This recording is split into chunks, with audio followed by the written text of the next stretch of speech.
Hello, good morning, good afternoon, good evening, my viewers. I'm glad you're watching Afiq 24 TV, and this is our Sunday special edition. Remember, as we always tell you, each and every Sunday we are having a special edition, and today I've decided to give it a different name. So today's edition we are calling it Dr. Shamba. I know somebody, when I say Dr. Shamba, already you have a clue what I'm going to say, because this is a show that is going to treat all your land issues, all the questions that you're having concerning buying land, land transfer, land disputes, and successions. So today in the show, I'm glad that I'm going to introduce to you some gentlemen. I know some of the faces, of course, Leo, your host, and you also know Reverend James Njoroge. You saw him in the first edition of Dr. Shamba. And today we've also brought in a new face, and this is none other than Enock Agusa. I'm going to introduce my guest shortly, but kindly, if you're joining us now, I would just like to tell you that the first thing that you need to do, kama kawaida, you need to like the video, share the video, and invite friends so that we can be able to watch together. Karibuni sana na mhisi mukiwa nyumbani. This is a show, and this is a show that comes to you each and every Sunday. Each and every Sunday, we do stay away from politics, then we discuss matters that are going to help us. And that is why today our show is dubbed Dr. Shamba. All your land issues are going to be sorted. And for those people who followed us on a Sunday last week, I think you already have a clue what the show is going to be like. So karibuni sana na muweze kujiunga nami na tuweze kuenda kwa pamoja. So as you join, as you like, and you invite others, ensure that if you're having your questions, if you're having your concerns, you can always share them with us using the comment section. Just type your question, your comment, or your compliment on the comment section. And you can also send us an email through afric24hours@gmail.com. So usikufe pale ukiwa na swali, because we are going to discuss general topics. We are going to discuss the matters in general. But I know somebody somewhere is having some personal questions. Somebody somewhere is having some personal experience. And so that we, my guest, be able to address your issues directly, I would like you to send them to us. So before I even introduce my guest, I always like to tell you what the show is about. This show is just going to talk about land issues, land disputes, how you want to transfer land, how you can be able to buy land, how you can be able to know that this land is genuine or it is hot air. And before that, I will always tell you that if you don't follow some due diligence, there is always kulia. So I just want to show you a small clip that will enable you to understand what we mean when we say we are seriously discussing land problems. Actually, land is a big problem that leads to loss of life, maybe through death. People can fight and die, people can get depressed, and people can also lose the entire income. Have a look at this video, and it will tell you why you need this kind of show, so that it can be able to enlighten you on what you need to do concerning land. Karibu, karibu, karibu, karibu, na uweze kukaribisha wengine, tuweze kusonga pamoja. A family is mourning the death of their son after he was shot by a neighbor in Kabii, Waithaka sub-county, following a land tussle.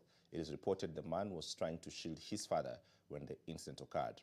Elsewhere, another family in Migori is mourning the death of their kin, who was also murdered over a land tussle. Helena Ura has that report.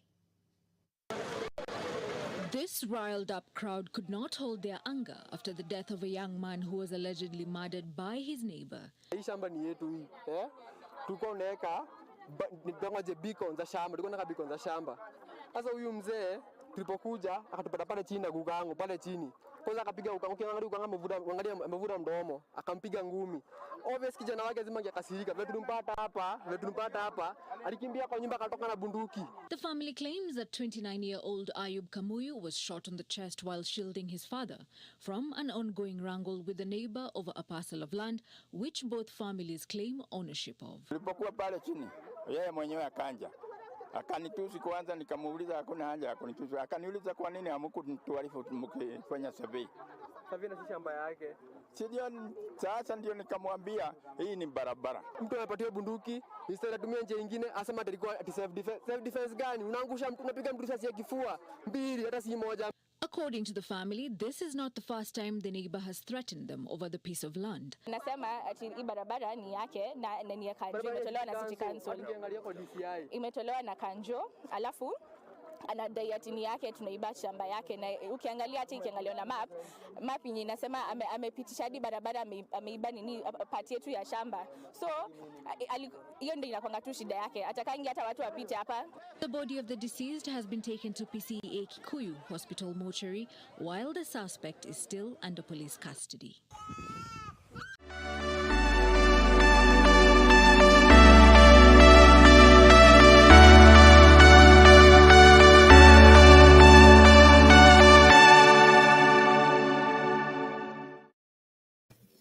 All right, thank you, ladies and gentlemen, and once again I welcome you to the show, and I thank you so much for your patience. I've played the video there, and the video is just about the land dispute. Somebody already lost life because of the land dispute, and you'll find that had these people been given some little information, then they would have been at a position to prevent that. So allow me, ladies and gentlemen, to introduce my guest. I'll start with, I'll go maybe with age. So let me start with the Reverend James Njoroge. Reverend, karibu sana kwenye show. This is Afiq, and this is the place that we normally get this kind of moment so that we can be able to talk to Kenyans from wherever they are, so that we can be able to give them some information that is vital. And I'm glad that you dedicate your time to join us in this show each and every Sunday so that we can be able to unlock this land dilemma. I know some of the people who followed us last Sunday already know you, but for the sake of our new viewers, kindly just introduce yourself, tell them who you are, where you are, then we'll proceed from there. Karibu sana. Yeah, asante ndugu yangu leo Nyambaya, as usual, for your kindness na humanity yako na the professionalism ambayo unatupatia katika hii program. Nashukuru sana, na hata ukiwa mbali bado unafanya kazi mzuri sana. My name's, kama mmesikia, ni mchungaji James Njoroge. Niko US, niko state inaitwa Virginia State. Karibu sana, like 20 minutes. Mahali ninakaa ni 20 minutes to Washington DC. Hivyo niko karibu sana na capital ya nchi hii. Na ninashukuru sana kwa sababu ya Afiq na mambo ambayo tumeongea juu yake. I'm so glad to be associated, kwa sababu mimi ni part of the victim ya mashamba. Niliwaambia wakati last Sunday juu ya shamba ya my own father ambaye alikuwa na bibi watatu, na vile ambavyo struggle, lakini tumefika pahali ambapo sasa tuko na beacons ya shamba hilo. Tunangoja tu pesa ndio tupate sasa mipaka na title zitolewe. Na kuna hata mengine nimepitia juu ya mashamba na hata nikiwa mchungaji unasema pengine mchungaji, mambo ya mashamba sasa uko nini? Hebu nikwambie, Biblia yenyewe inazungumza zaidi juu ya mashamba. Anything to do with the possession, succession, disputes, hata mauaji kama hao tumeona katika Biblia, yuko katika Biblia. Na wengine wetu ambao wana watch, najua ni Wakristo. It doesn't matter kama wewe ni Muhindu au ni Muislamu au whatever religion is. We all live on the land. Zote tuko kwa land. Na kwa hivyo hiyo ni kitu ambao kinatushikanisha wote pamoja. Ni kama maji. We all drink water. Kwa hivyo sasa ukiharibu maji, unaharibu maji kwa Wakristo peke yake. Unaharibu maji kwa watu wote. Kwa hivyo ninashukuru sana Afiq 24 na kuleta hii kipindi ili tuwajulishe watu wetu As we said the other time, knowledge is power. Na ukiwa na knowledge utajua mahali pa kwenda. Na tunashukuru ndugu yangu Enock sana sana kwa sababu yeye atatuambia mambo ambayo sisi tutafurahia. Asante ndugu yangu leo. Thank you so much, my viewers. That is Reverend James Njoroge, all the way from the United States of America, and he's here now talking matters of land. He's here now talking to you Kenyans. So that one tells you how interesting the land is. Even if you take a flight and go miles away, the ancestral land is still there. So the issues will still have to follow you wherever you are. So all the way from Nyamira County, I'm glad and I'm happy to introduce to you Enock Agusa, and he will introduce himself. I'll give him time to tell us more about him. And just to remind you, Enock is a teacher. And I know teachers who are following here, you're glad that one of your own is here. Apart from being a teacher, Enock is having several caps. He's also a paralegal working with the Kenya National Human Rights Commission. And Enock is also an investor. For those people who come from Kisii or those people who come from Nyamira, he will tell you more about what he's doing. He's an educationist. Actually, he's running a school that is really changing the communities back there at home. So that one tells you how resourceful he is. We are bringing people with a lot of experience. We're bringing people who are so resourceful that when we just take time and make use of their time, then we are going to have our lives changed. I know those people who are in Kenya, you know what is happening. There are some problems with the power and so you'll have to bear with him. But I know he's making his way back. He'll just connect, then we'll have to proceed. Hata kama bado anakuja, we can start with Reverend. Last time that we were here with Engineer Mora, we did talk about something called a succession. We did talk about land succession, and maybe to the viewers who are joining. Oh, thank you very much, Enock. If you can hear me, kindly just unmute and introduce yourself. Thank you. Yes, thank you. I'm sorry from my side here. It seems there's a poor network, but I'm trying to restore it. No problem. We understand, we are Kenyans, and those are some of the reasons why some of the things we do talk and try to address in this kind of platform. So just proceed, don't worry. Yeah, thank you. So my maybe, name is Enock. I hope you got me, sir. Proceed. Yes, good evening there. Or good afternoon. Yes. My name.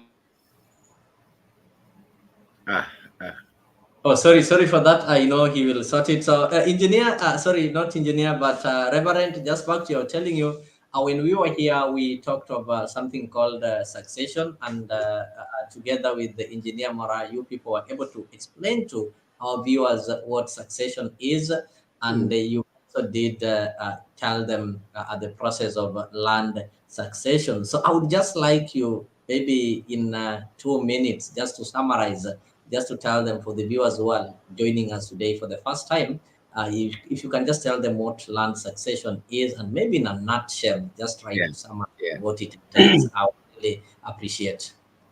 Yeah, we talked about succession, and it's one of the topics that we have in the list. Na succession is critical kwa sababu many of us inherit land. There are many types of land, and one of them is inherited land. And when you talk about succession, that's I think our brother is back.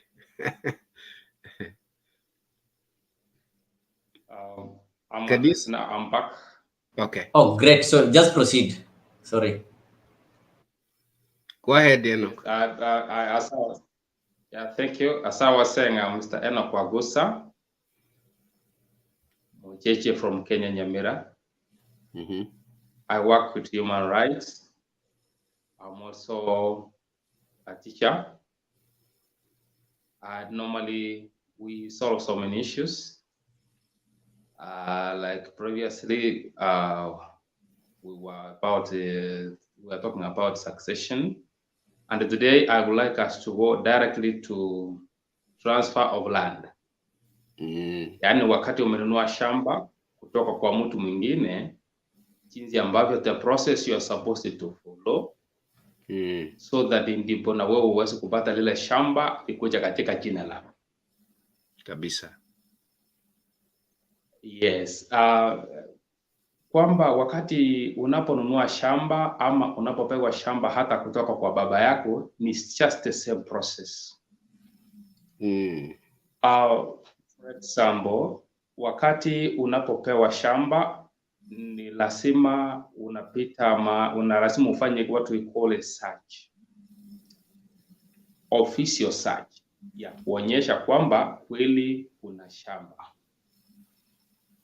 kwa sababu mtu anapokuhusia shamba, kwa mfano anakuletea na kuonyesha I have the title deed. So your work is to make sure that you have an official search. The other process unafaa kwenda ni kwamba lazima uende uone hilo shamba na macho. Then from there third person anakuchukua mahali tunaita LCB, Land Controls Board, akupeleke pale, alafu the Land Controls Board wa take minutes na aweze kueleza ni kiwango kipi cha shamba ameweza kukupatia ama anakuuzia. After that they will take minutes, and then there is a form inakuwa pale, inaitwa application form ya consent. There is a consent yenye anasaini kwamba amekubali kukupatia shamba. So katika ile consent kuna documentation zinakuwa pale, lazima aseme ni kiwango kipi, kama mko watu wawili ama mtu mmoja wanaenda kufanya subdivision. Sasa huyu mtu sasa anaenda kufanyia subdivision, inaandikwa pale kwa ile form. Then from there anakupatia, unapewa go ahead, unachukua a government surveyor.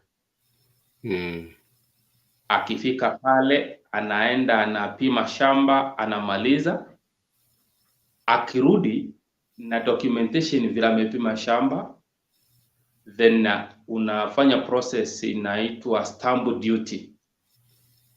Unaenda unaita valuer wa serikali, alafu unalipa survey fee, then unalipa stamp duty. Then after stamp duty, surveyor anachukua the document from survey to land registry. Akifika land registry, the land is now registered. How is this land now registered in the land registry? It is registered in the green card. There is a green card whereby all the notes, your credentials, kila kitu inaandikwa pale. And then after the land registrar has registered, sasa anakuprintia the title deed.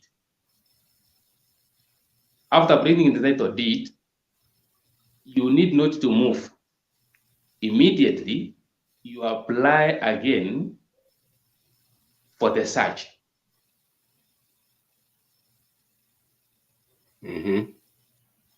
Right, that is okay. As Enoch is coming back, I know you are really preparing questions. He've talked of so many things. You've said the process, there's something called official search. And I think last time, engineer touched on the official search, whereby you have to get a search to show you. And he also mentioned the green card. For the first time, we had the word green card, and we were told that the green card is this document where the details of the land is written. And if the land is transferred, then they'll always have to come up with another green card. And of course, Enoch has also told us that there is something called stamp duty. So as he comes back, I know we are going to get an opportunity, and he will tell us more about this stamp duty, how maybe it is charged, and the official search. So, Mr. Enock, it is good you are there. Maybe the question that we'll like to ask you is, you've talked of official search. So, where is this search done, and who can do this search? Now that I know, Reverend, you can also be at a position to respond to that. Where is this official search done, based that you have an experience in it? Then, now that we are talking of digital, can I just sit inside my house and do the search and get the results, or must you involve somebody maybe who is authorized to do the search? So maybe let me just start from there. What about this official search? How do we do it, and who can do it, or can it be done just online and you get it? Is Enoch there?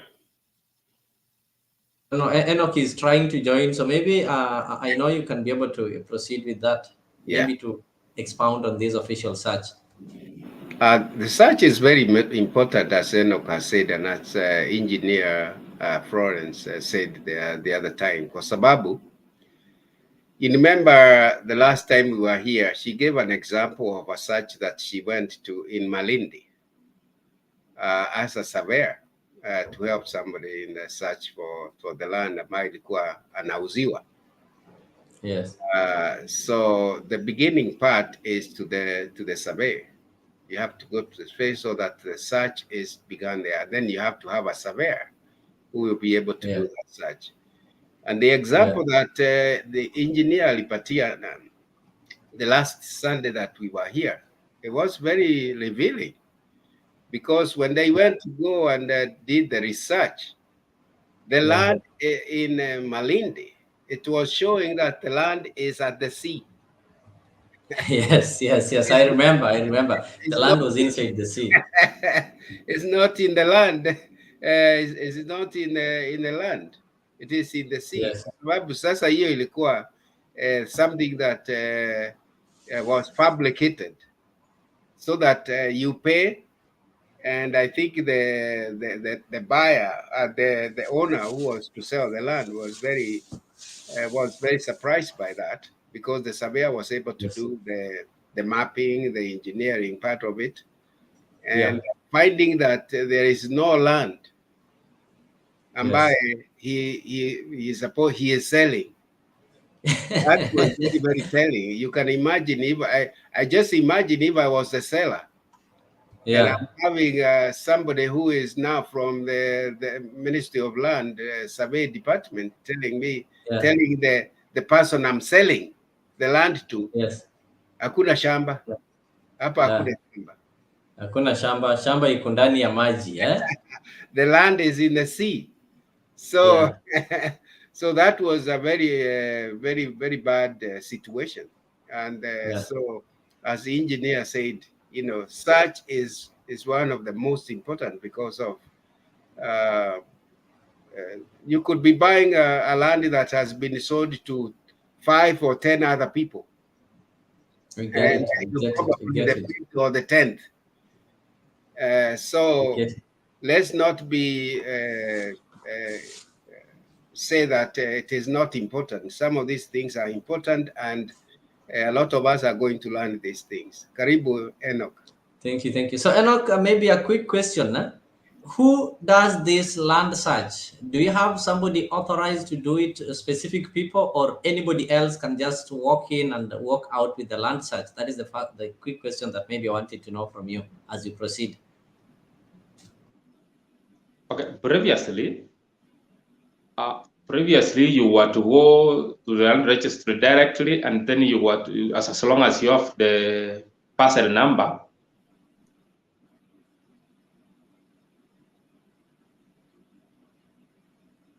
Oh, guys, I think we are really sorry for that. It is beyond our control. But just to remind you that in the land edition today, that is Dr. Shamba, we are having Mr. Enock Agusa, and Enock Agusa comes from Nyamira County. For those people who come from Nyamira County, Enock is a teacher by profession. He is an investor who is running a private school in Nyamira. And Enock is also a human rights activist who is working with the Kenya National Human Rights Commission. And with him, we are also having our very own Reverend James Njoroge, and those people who are here last weekend. You remember we hosted Engineer Mora and Reverend James Njoroge. And James is so experienced in matters of land simply because he's also having some first-hand experience. With his age, he's undergone through these processes. So he's not just talking of stories that you've had, but he's talking of what is called ground experience. And again, we are also happy to interact with Enoch, who not only knows or maybe helps people to solve this kind of disputes, but he also represents people wale wamedhulumiwa. Maybe somebody has taken your land and you have nobody to help you, because you know we are living in a country whereby kama huwezi toa kitu kidogo, pengine mambo yako hayataenda sawa sawa. And as a human rights activist or human rights defender, he defends such kind of people and ensures that you get back your land or you get what rightfully belongs to you. And he is also a paralegal. You know what the paralegals do. So he will not only advise us on the process, but he will also show us ways in which we can be able to reclaim parcels of land that we lost in the hands of people who are corrupt or people who don't care about ourselves. So Enoch, karibu sana. You are telling us what happens when somebody wants to get a search, so you can proceed. Yeah, yes. When you want to get a search nowadays, there is some changes that they have done in the land registry. You have to go with a copy of a title deed to prove that truly that land is there, and you have a copy of title deed. Then they will search for you. Then you will be given an official search. Yes. And an official search is derived from the green card. What is entails in the green card? Inaonyesha the status of that land, whether it is sold to somebody else or it remains intact with the mother title. Yes. Another thing, when you are buying land, yes, somebody will bring for you a title deed, and in that title deed, when you open inside, there is somewhere it is written subdivision done. There is a number, you find it is written there that this title has been subdivided from a certain number.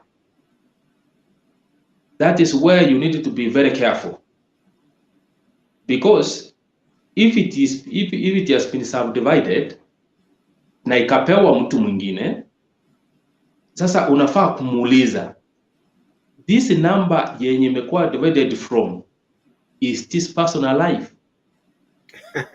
Yeah. Yes, because a subdivision is being done from only a person who is alive. Or what relationship do you have with this person? Is it maybe your father, your uncle, or your grandfather? If you realize that where subdivision was done from, this person is not alive, you have to inquire, when did this person die? And when was this subdivision done? If the subdivision was done before this person died, then that one, it is genuine. But if it was done when this person died, because the date is indicated there, you must know whether they went succession or they just went to land registry, they just gave some little cash and then they were given, the subdivision was done in the land of interstate. Mr. Enoch, just maybe to make it clear for the viewers.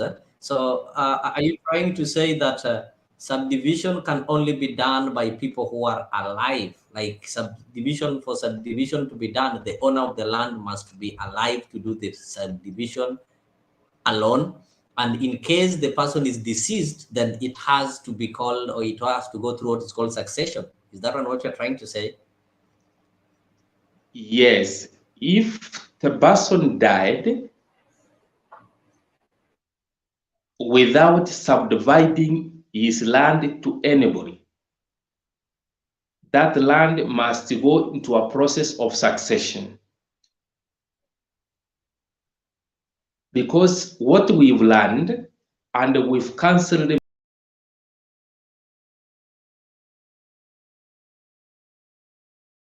Viewers, that is Mr. Enoch is telling you that if somebody dies before doing subdivision, then the thing that is going to happen is what we discussed last time, called succession. So succession simply means you are going to succeed the property of somebody who is deceased. And I remember we were told that in succession, there will be somebody who is going to be appointed, and this person is going to be called the administrator. And the administrator is the one who is now going to do the subdivision and divide this land. And I'm glad I'm having one of the administrator here. So the Mr. Administrator, you know, you're an administrator in your brother's or your brother's land, and now you are going to do some division to the relatives or maybe to your niece or to your brother's daughters and sons. So can you just tell us, just brief us on how did you manage to do this kind of succession, and how did they manage to appoint you that now you are the administrator? Do they look at the eldest person, or do you have to agree on who becomes the administrator?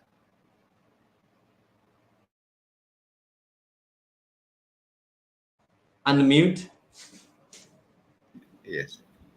The family is very important. Even when I'm the only uncle remaining, and my sister, we are the only remaining in a house, in a family that had 3 wives. We were all 17 of us. Even when it is like that, we still have to follow what the law requires. And you cannot just walk in there and say, hii ni shamba ya baba yangu, nitaichukua peke yangu, and those are other things. No, this is an inheritance. So succession is very, very, very important. And one of the person that is very helpful, as we said the other time, is the chief in the area. And one of the requirements that the chief will need, as I said the other time, in order to verify and to be able to verify that this land is genuine and it also belonged to my father. Even I am being the son, I cannot just go empty-handed na kusema tu ni ya baba yangu. Of course, the chief in the area knows me, and his father, and even if the chief is young, there are people, older people in the village who the chief can contact, and they'll be able to know who my father was, and me being is one of the sons. And so I have to start by calling all the relatives, that anybody that is alive. Come and if there was 3 wives, if there is any one of the wives remaining, she has to be part of that meeting. And the question that Leo has asked, how do you become now the administrator? The family has to, even when I'm an uncle, they have to declare and write it down that I am the only person who can even walk into the land office and get the map itself. Okay. Okay. Yeah. So I don't know if Enoch. So once they make you the administrator, you're the only person who is allowed to interact with those documents, and you're the only person who is allowed to maybe talk on behalf of the family and the property, right? And sometimes the family may not even choose one person. There might not be an uncle or a mother or somebody else who is left.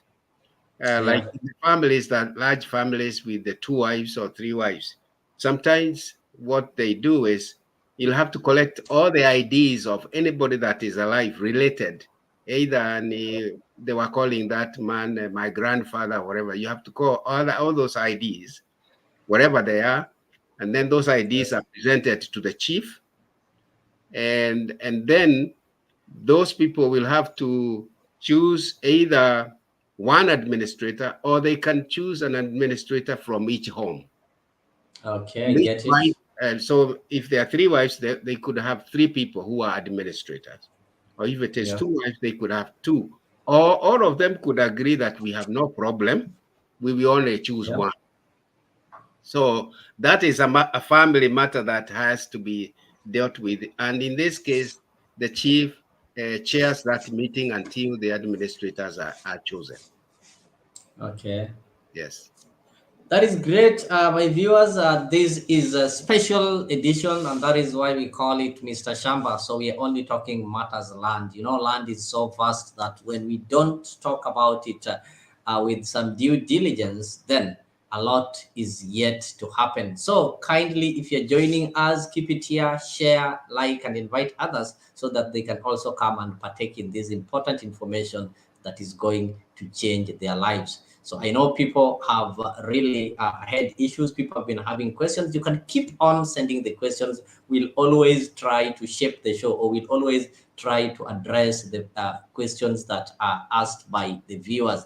So we don't just come up with the show and say that today we are discussing this. But if we choose that today we are talking of succession, or today we are talking of land transfer, it is because those are the leading questions that are disturbing majority of you. Sasa kama unajiunga nasi unajiuliza ni nini inaendelea hapa, leo tumeweka siasa kando, tunazungumza mambo ya shamba. Ndiposa tunasema kuwa today's Sunday special edition we are having Dr. Shamba. Of course, with me is Reverend James Joroge. I'm also having Enoch, and we also have Engineer Mora, even though she's not with us today, but she's part of this show. Karibu sana, na hakikisha kuwa you invite others and you subscribe to Afiq 24 Hours TV.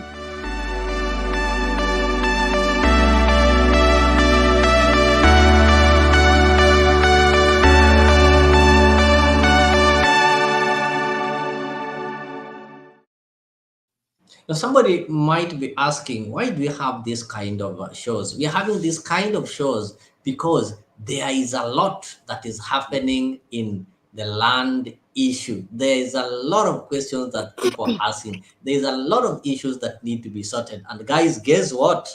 I didn't expect this. I'm so happy to be joined by my sister Stella Wangari. Stella is also a legal expert, and she dealt with this kind of cases. Last time when we had the show, she tried to get in, but because of the internet and the electric issues, she didn't manage. Stella, karibu sana. Ni mali tuliacha ndio tumeshikilia, hatujasonga, ndio tumeanza, ni pale pale tu ndio tunaendelea nayo. So karibu sana. Karibu. Thank you. Hi, Mr. Yes. Joroge. Karibu sana sana. Tulikumii sana. Unfortunately, there was a national blackout, so it had affected yes. them. Yes. Yeah. So now, at least now we are back. So Yes. they had sorted out. So they were talking about offload and offshed. You know, Yes. we understand Okay. this public negligence, as we know as Kenyans. So when someone comes with a lot of excuses, so Yes. you just let it slide. So Kabisa. You just have to buy the excuse, yeah? Yes. Yeah, people don't want to take the blame. Kabisa. Yeah. Sure. Yes. Sure. One of the things I want before Stella comes, Bwana Leo, ni kusema, Yes. when people think about the search, wanafikiria tu juu ya ofisi ya surveyor. But actually, that is what most people think about. Even me, if you tell me search, that is what comes to my mind. Stella will rehabilitate that, but I just wanted to say that search is done where the land is located. And so you don't have to drive all the way from Machakos or from Kiambu or from wherever to come and to the surveyor for your search. There are surveyor offices there that you have to start with. So search is located where the land is. And Stella, maybe you can tell us a little bit more, but I'll give back to Leo akuulize maswali. Thank you. Oh, no, Stella, just karibu. No, last time when she left, there's something important she was addressing. Maybe you can start from there. Then tukiendelea. Karibu. So do I start when someone wants to purchase a land? Yes. Actually, that is the most important part of it. Yes.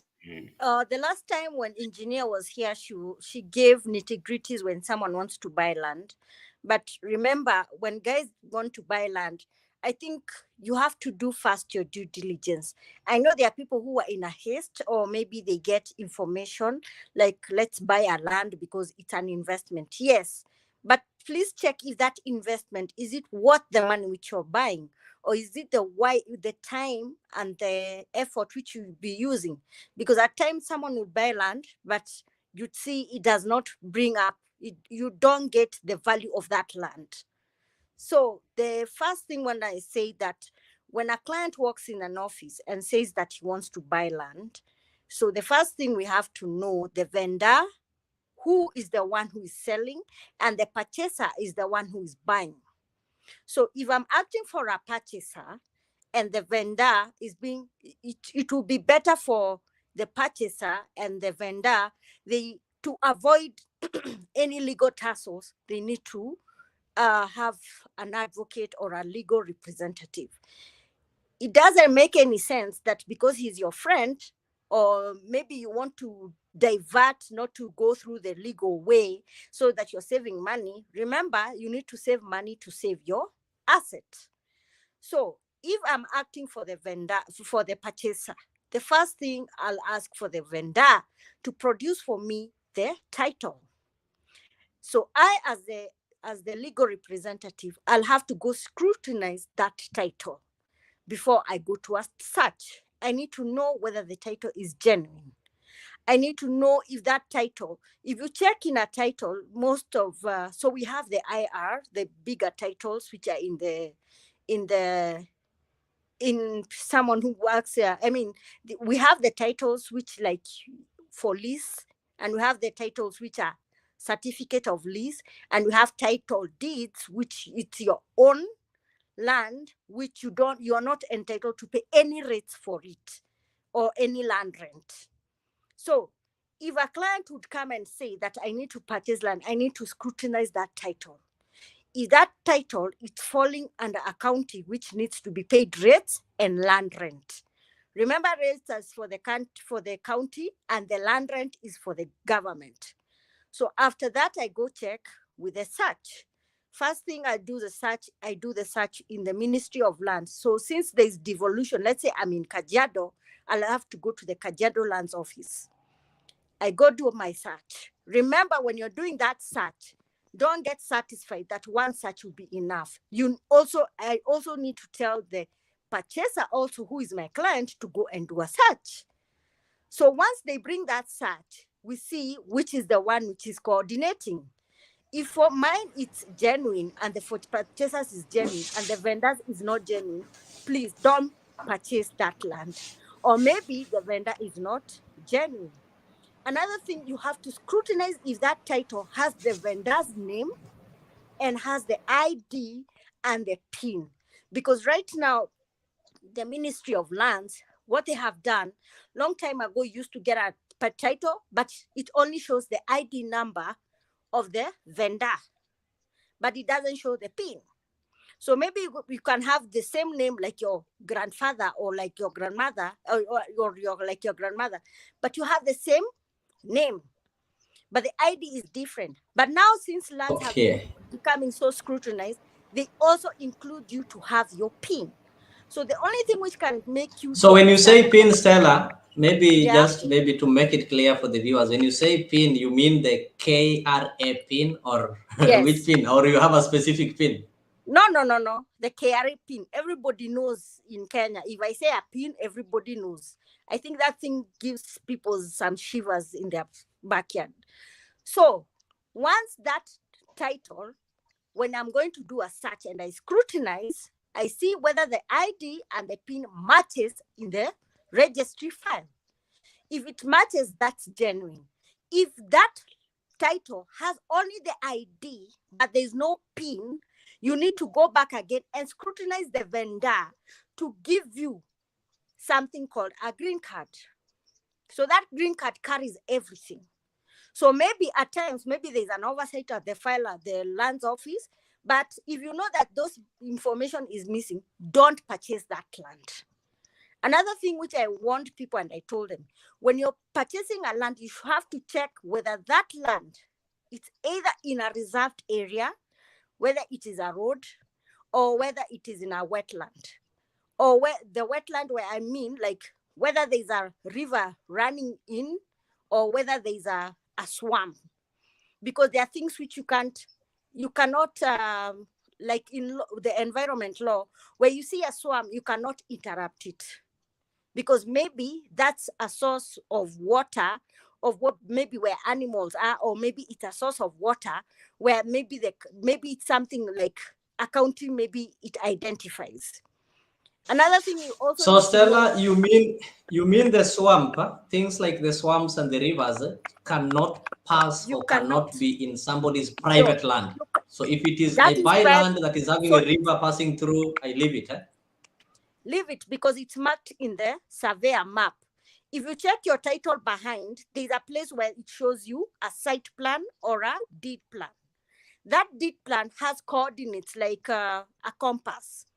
Because of technology's sake, the survey of land the survey of Kenya have made it easier for you. You can use your Google map, or maybe use your Google site. Because if you try and open your Google site, it can show exactly where that land is. Another thing, what you have to also to avoid, if you know that that land it's near a road, but okay, fine, people would say maybe it's a good investment, but remember, population, it bursts at any time, at anyhow. What I advise many clients, that you should buy a land which is maybe 3 plots away from the road, because you can maybe do an investment. Then what happens in 10 years?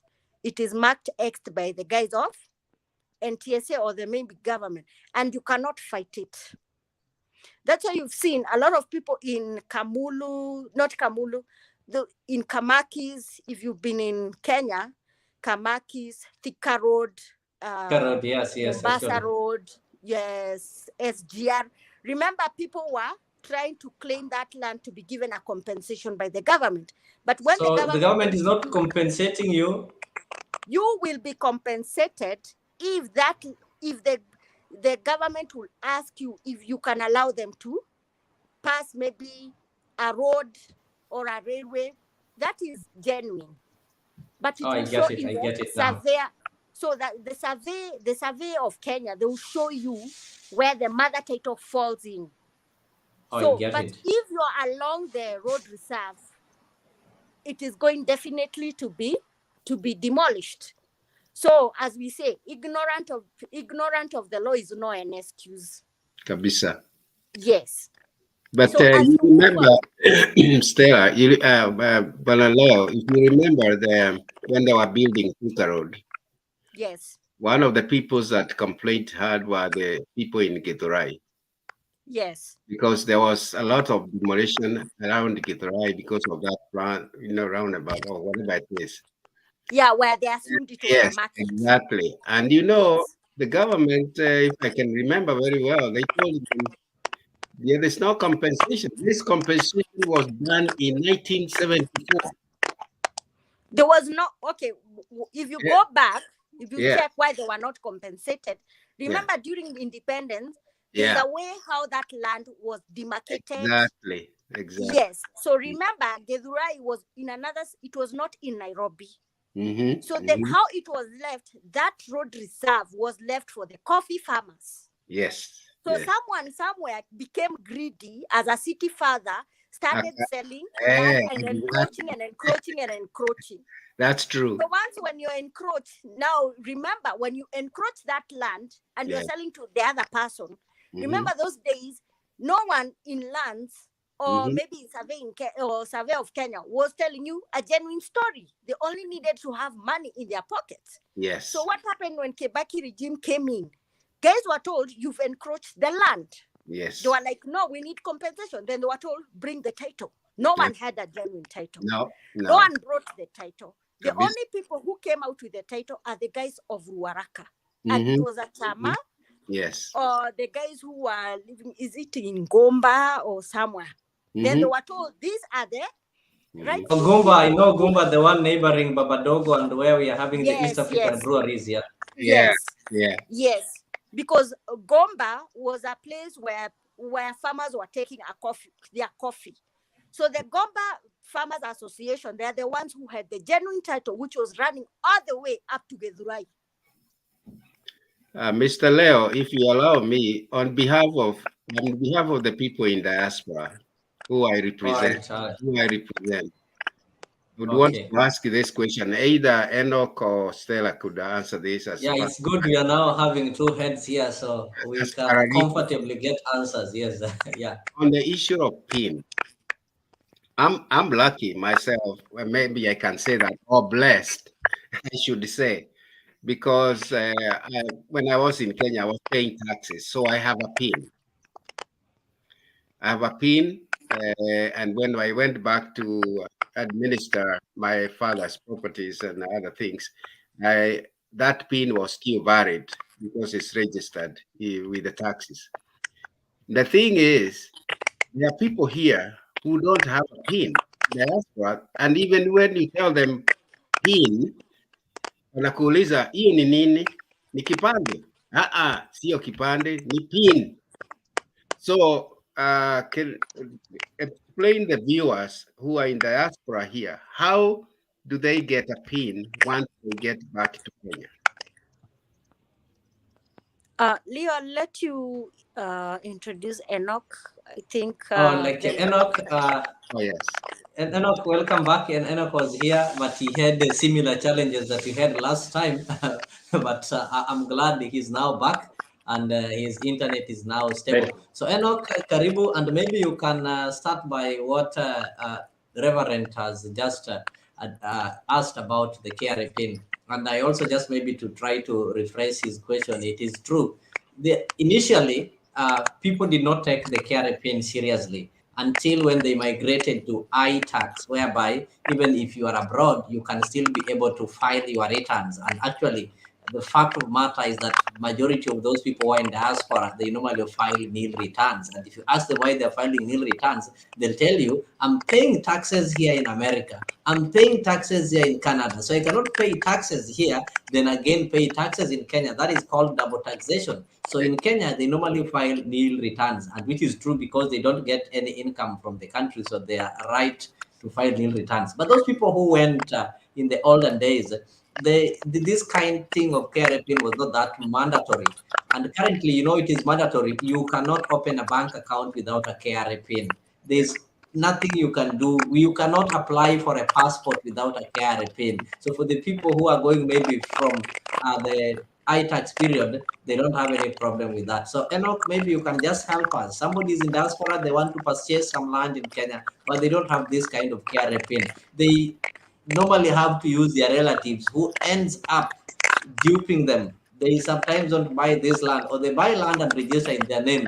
And when these people come back, they turn against them. Land is not in their name, so they end up losing. So how do you do that, or how do we go about it, Mr. Enoch? Yeah, thank you very much. Actually, a PIN is an important document. And if you don't have a PIN, you cannot do a transaction. That's why most people, when they use their relatives, they end up taking possession of their land. So what I can advise is, anybody who is in diaspora or anywhere, kindly ensure to have your PIN in order for you to be able to do transaction by yourself. Kwa sababu usipokuwa na hiyo, hata serikali huwezi fanya chochote. Because even man, how could you say it? Because you must open a bank account. So my advice to each and every person, that is an important requirement like an ID nowadays. So how do they go about it? I encourage every person to have the KRA PIN. Yeah. Kenya Revenue Authority, because you must have it.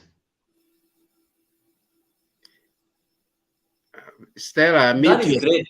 And maybe, maybe Stella, you want to say something, or you want to? Yeah, maybe let me proceed. add on that. Okay. Right now, you can KRA has been, as it's now digitized. So I believe everybody can go through iTax. So what you need to do, you just go to the iTax portal and register as a as a tax, you go to and register as a tax. So remember, when you're doing your tax, you have to put your PIN. No, sorry, you have to put your ID. Your ID will demonstrate your parents and also your father's name, your mother's name. It won't put a relative. The thing is, you need to put the correct information. Now, here is the issue with people who are living in diaspora. If you give the wrong email address or you give the wrong phone number, remember that time when you're trying to get your PIN, you'll be unable. So what I can advise is people to go to KRA website. There's a call center there. They can be guided how to get their PIN. Please remember, put your correct email address, put correct phone number, because there's the way the portal works. If they want to identify you as a genuine taxpayer or a tax holder, you need to give such information. Like, it's how you lose your password. Yes. If you lose your password, tells you forget password. So what happens? It sends you maybe an OTP. So what I can say genuinely, the guys in the diaspora, I know that you can able to get someone who deals with the diaspora tax. You can get them through their website. They can assist you how it is done. It doesn't mean that when you're doing your new returns that you're double taxpayer. No, you're only updating your information. If you do not update your information, you're penalized. It's like in the US. If you don't do your IRS return, you're also penalized. Same thing. So now where KRA comes in is like where there's something called a cost or maybe a transaction. That the taxman, end of the day, has to get his own part. So don't feel offended. KRA is asking for their tax. So now let's say like when you're investing and you want to buy a land, remember, and this is what I've said, your PIN Stella, that one brings me maybe to a question that I wanted to ask you. I know you've represented so many people who are buying property, being in the legal department. So what percentage, how does the KRA normally calculate the amount? For example, you are selling land to me. I'm told there's something called, Enock talked of something called the stamp duty and such kind of things. How do they calculate? How do they evaluate the land? For example, there's land that you find somebody has sold you land because alikuwa na shida amekuzia shamba. Let me give an example. In my village, they sell you a land at around 300,000 shillings, 300,000 K. But if you get maybe an independent evaluator to do some evaluation of that land, you'll find that that land nearly can even be worth 600K. So when you're now going to pay the stamp duty, so which value are they going to use? The real market value or the amount that you're paying? Okay, there are two ways. It comes in, let's say when you're buying land. So there's something called a sale agreement. So what if the purchaser and the vendor have come up with a fee saying that this amount, let's say I'm buying that land for 2 million, and maybe the land is worth maybe 10 million. The thing is, the stamp duty part comes where you put your information, where there's a stamp duty calculator in your iTax. So you have to log into your iTax, or you give if you're a trusted advocate, please don't give your relatives your PIN or your passwords for your iTax. This is very dangerous because they can do some funny business. You find yourself where you cannot get yourself out. So you can entrust your advocate, and it is something simple. In fact, they've made it so simple, like it's an ABC schedule. So you only go to the the stamp duty calculator, put the 2 million, then it will calculate for you the stamp duty. That stamp duty, there's something called an acknowledgement. That is what you pay at the bank. So now even KRA have made it easier for you. You don't need to work at the bank. You can do it in your M-Pesa, or you can do to bank to KRA. Stamp duty comes in two ways. If you live in a rural land, it's around 2%. But if you live in urban, I think it's 4%. Is it? I think I'm correct. But now it comes now, like when you're paying for that stamp duty, remember that stamp duty is the one who is buying. The person who is selling has to pay something called a CGT, capital gain tax. You cannot escape that thing, because also the taxman would need also his part of his collection. None of that, if it is not going to be done, the transfer of titles will be very challenging going to the buyer. So if anyone who wants to invest, to buy land, you have to know that the I-tax, you must have that I-tax. Don't use your relatives, because the title, when they're doing the transfer, it will go to the relative's name. And that relative, he can ruka you 6 feet. He says, I don't know you, whatever. That is what I'm saying, that if you know that you're in diaspora, it is not hard. Just go through the website. You'll see KRA call center. They are there 24 hours. They will guide you. Don't take them as an enemy. They are just trying to assist you. And if you know that you're in the diaspora and you want to purchase land, if you can have 50 million or 20 million, I know it would be hard paying for an air ticket coming to Kenya and come and look at that land. You come and scrutinize that land. Make sure that you have seen that beacon. You have seen the seller. And also, you have also scrutinized everything in that land from the county and whether that rates have been paid. And make sure when you're leaving the country, you have made at least 50% or maybe 90%. Once you have the transaction which is halfway, you can return back and wait for the other the transaction to be completed when you're there. So it won't make any sense that you're saving so much money, but you cannot spare an air ticket to come home and you see that land. You can use your relative. He tells you, yes, this is the land. Then one day you decide to come for Christmas. You tell And him, they even take for you then they give you an selfies in other people's land. Oh, mtu wetu alizaa, ng'ombe yangu ilianguka kwa mtaro, sijui nini. They give you such excuse. Then by the time unaenda kuangalia land, it is not your land. And this is what I'm saying. And I'm telling the guys in diaspora, it does not take you rocket science. Just pay for that air ticket. Come here in Kenya. Come and scrutinize that land. Do not use relatives. You can either get an agent to help you for that, but get a reputable agent. See these people from Kameme, they are selling land through the TV. You can get people, yes. You can get an agent who even you can get an advocate to do it for you. Because you see, as advocates, if we mess up or we have professional negligence with a client, we can be disbarred and you can never practice again, or your role of advocate, you have been struck, and we cannot risk doing that. And this is what I'm trying to tell you. If you know that very well that you are not well informed about PIN, KRA is there for you. Another thing, before I hand over to Enoch, remember when that land which you're paying, you're buying, but now you see now the government, you have that devolution and whatever. If you know you're in Kajiado, make sure that when you go to that land, you have to go and know where the land consent board is. That Kayelo receipt, please try and have it. Because there are people who will tell you, there's no need of having land consent. You pay 10,000 shillings, they will sign something like that. Then what happened when it becomes a dispute? The dispute now, you've lost money, you've lost the land.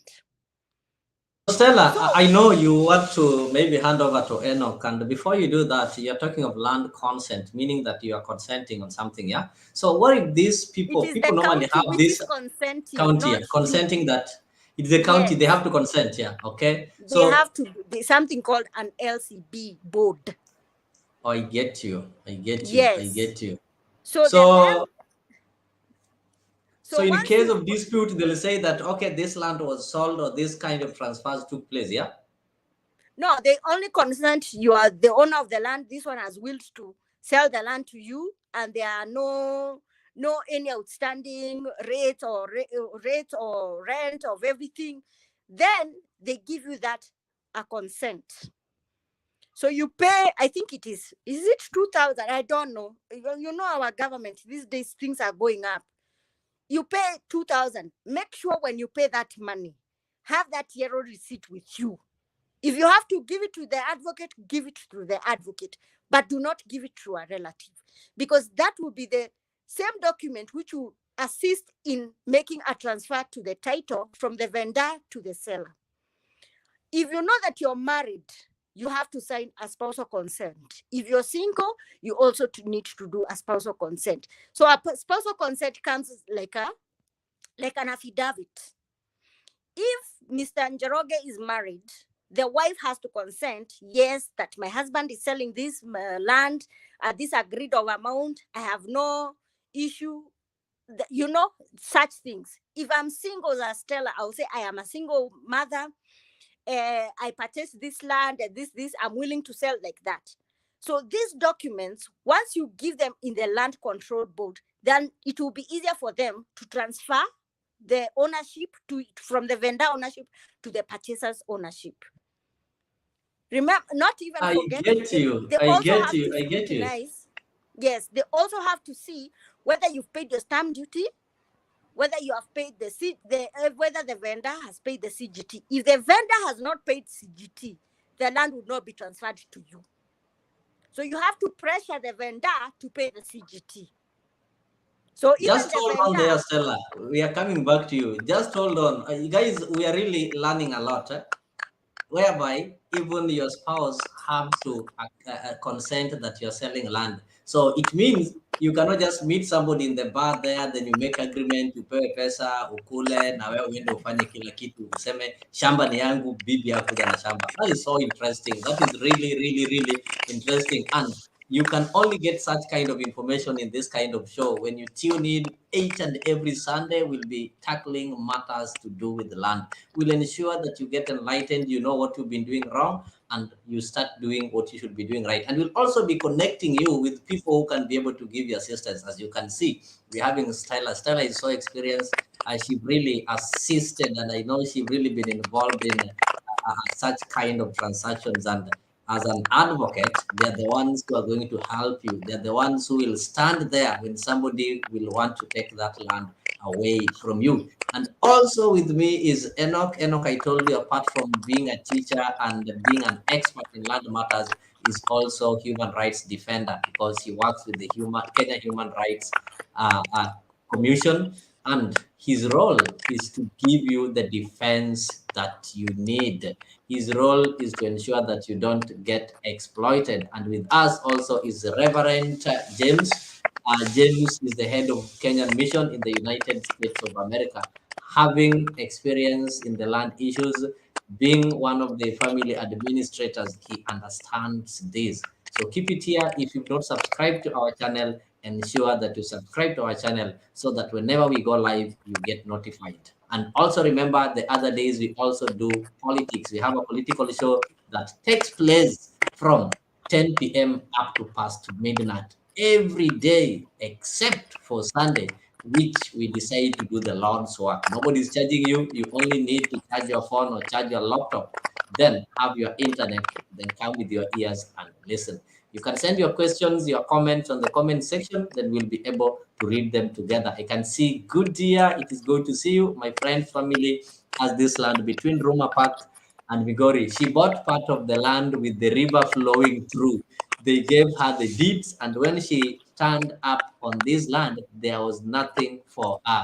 I think, Stella, you've talked of that, and maybe for clarification, Agudia is saying that the family bought some land between Roma Park and Migori, and part of the land was having the river flowing, yeah?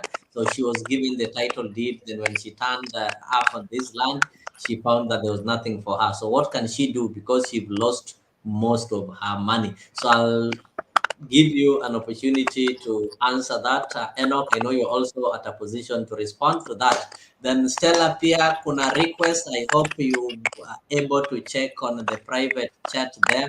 You know, you are a regular panelist here, and sometimes unaendanga unapotea, tunashindwa tutakupata aje. So on the private chat, not on the comment section. So on the private chat pale utaacha tu the contact, so that in case stima imepotea huko, naweza kufuatilia tupatie solar. So you can respond to that maybe in a nutshell, then we also get to hear from Enock tukiendelea. Bwana coordinator, I think probably Yes. some people are not muted. Maybe that's why we're having some of that. Oh, okay. I think maybe if you're not speaking, you can be able to mute. So, Stella, before maybe you respond to that, let me start with Enock. He had some internet issues, connection issues before. So, sitaki kumfungia, wacha ajaribu kushughulikia. Then, because you're the one who talked to you, were the one who told us about this issue, ufai kununua shamba mali kuna mto ama mali kuna river, inamaanisha hiyo ni mali ya serikali. I've never known, you know, where I come from, we have some land that extends to a stream, and nimekuwa nikipiga hesabu that one of these fine days naenda kuweka kapak pale nifugefuge nyoka and such kind of things. I didn't know that land kumbe sio yangu. Juu sijawahi ona mtu akiclaim, but our land extends past that place. So Mr. Enock, karibu.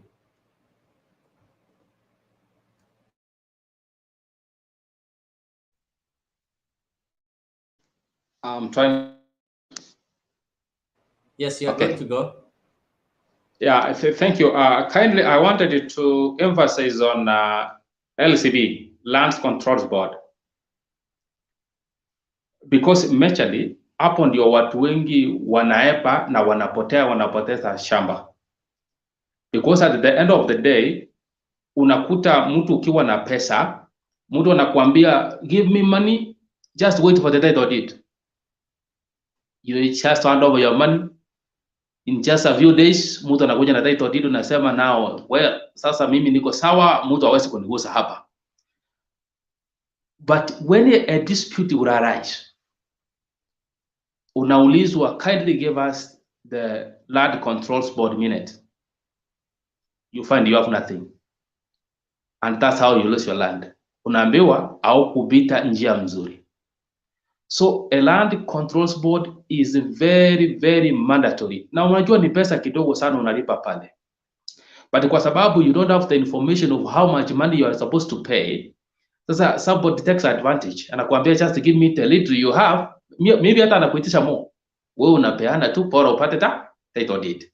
So it is very important for you to get that document, kwa sababu from the Land Control Board ndio wana consent. Sasa unaenda kufanya everything in the land.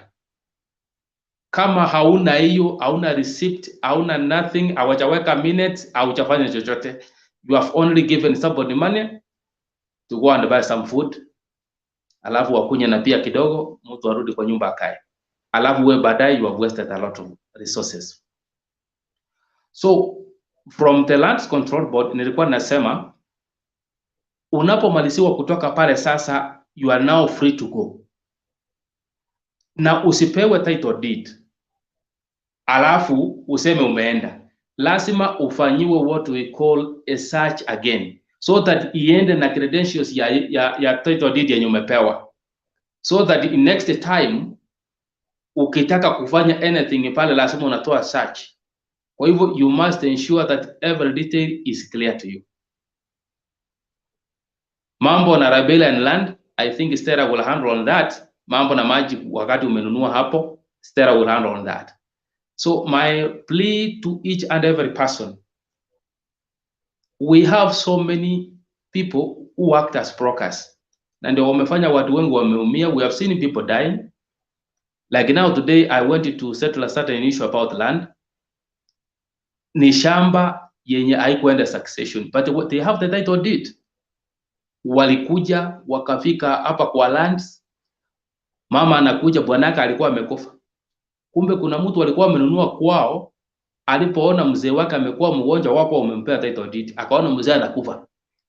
Yeye alienda mbio mbio, akaenda hapo akafanya poroto yake, akawaletea title deed, anamwambia chukua hii yenu na mimi nimechukua yangu. Sasa mama anamuuliza, where did you get the title? Wewe usijali, mimi nimemaliza, wewe chukua yako. Sasa mama mzee amekufa recently, ndio ameenda na title, anataka abadilishe kuja kwa jina yake. Wamezoeshwa ukimaliza unaenda tu unabadilishiwa. Sasa mama ndiye ameitishwa hiyo title deed, akaambiwa hii kitu uko nao ni fake. Eti fake aje? No. Waangalia, there is no signature, nobody signed, Sasa yote imekuwa cancelled. I've assisted them. Now sasa wanaenda succession, mama mwenyewe anaenda succession, irudi kwa jina lake through succession through the court. So in this country, we have to be very careful in terms of process. Not having the title, the process matters a lot. Let me make a comment, Bwana Leo, and what Stella has said and what Enock has said. And we want to make a comment to our viewers and say we are not saying our relatives are bad. That's not the message. Don't hear what we are not saying. Just hear what we are saying. We are not saying relatives are bad or other those people. And I don't. What we are saying is that we need to do something I always call trust but verify. You trust but verify. When we were having a construction, family construction in Ngumba Estate, we trusted relatives, but we regretted because we had to repeat a lot of many places of that building. Some of them walls were falling off because mchanga na simiti ilikuwa mixed, so the walls could not hold. But those are relatives. So that's why we had to do it ourselves. And Stella, thank you for talking about 1,000 or 700 when the tickets are cheaper. That is more. That is even more important. Just buying that ticket of 1,000, even if it is 1,500, than losing 50,000 or 100,000 or 1 million or 2 million, or worthy of a property. And I wish I could just pick you up and bring you here in a seminar and repeat that as many times as you can and write it down on a chalkboard or whatever it is, because that's where we are losing a lot of our people here are losing a lot of properties. And the other dilemma we have, which I don't expect you have any answers to that, because it has to do with immigration, is we have people here in diaspora who have no papers. In other words, they have no status. They're not able to return home and be able to come and be able to sort out the issues of their land. Maybe their parents have died, or they are the only ones remaining, and other things. That's where the trust of somebody like you, Stella, or somebody like you, Enoch, is important. You are on this show displaying your trust to us. And in fact, Afiq is doing a very good job, because now I will hold Stella to her word. I will hold Enoch to his word. This is what you told us. I want you now to help me in this situation. I'm this far, but I would like your help in this advice and in doing these things.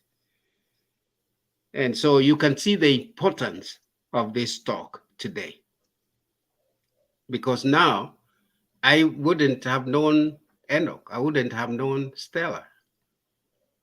But these are people I would like to meet, even next month when I come to Kenya. I'm coming in Kenya, because these are the people I could refer anybody from here in diaspora and be able to say, this is a person I know. This is a person who can hold him or her to her word, that when they tell you control board is important, that's exactly what they mean, and so on. So thank you, Bwana Coordinator, for allowing me. Thank you, Reverend. Okay, Stella, I have a question for you. I'll read it, then I'll try to summarize it so that you can get it well. I think I've already gotten it. And I know many never knew that you are a lawyer or you are an advocate. You know, when people make this kind of political arguments, people don't tend to know maybe somebody beyond the argument. I've seen somebody in the comment section there saying that, oh, I didn't know Stella was an advocate. They used to interact with you during the Mtembei debates, and sometimes it would be so heated. And you know the Mzalendo, the kind of the debates that were there until you get mad. And that is what happens, guys, when it comes to politics. Politics do draw some emotions or some energy out of us. But when we meet besides politics, you'll find that we are different people that you see when we are discussing matters of politics. And that is why here at Afiq, we decided that on a Sunday, we put politics aside so that we can be able to see the real individuals who normally participate in this show. So we are glad we are having Stella here. So whenever you're having anything, I think, Stella, this one is directed to you because you, as a legal expert, this person who is in diaspora, he or she was sending money to the relatives to buy land, and the money was sent. You know, right now you can send wave or M-Pesa or something like that. So now the relatives have decided to turn against her. The relative have decided to turn against him. Now she can't prove the money she sent with M-Pesa. I think she can be able to get the M-Pesa. So what do you do in this case as a legal representative? How do you help this situation? Mtu amekaa huko akitengeneza pesa, anatumanga na M-Pesa, anaambiwa tunanunua hii, lakini ukifika venye uliambiwa eti wameenda matanga, wameenda hivi, lakini these are not reaches a point. These are your relatives. They now turn against you. Wanakwambia, hey, sisi haukutupatia pesa. But the only proof you have is the M-Pesa statement. Is there any legal action that can be taken so that this money be recovered? Utapata kama walinunua pengine shamba, walijiandikisha kwa majina yao. So in this case, I know you charge some legal fee, but now, just for the sake of our viewers, is there anything that can be done?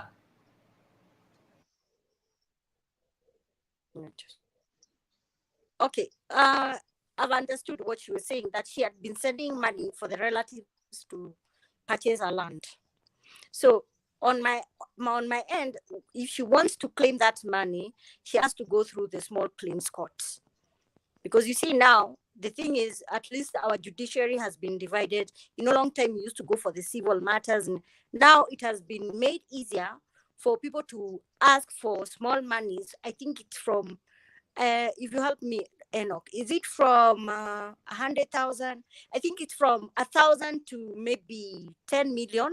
No, maybe 10 million. That goes to the small claims court. So what she's going to do, she has to come to Kenya, or she can also appoint an advocate from the diaspora. At least we have a system called an e-filing. She can also do a police report, but that is the most important thing. She has to come here, do a police report so that she gets an OB. Then from there, we are able to do filing for the small claims court. So she has to put the documentary evidence of the M-Pesa statement and also the conversation on WhatsApp or text, because I know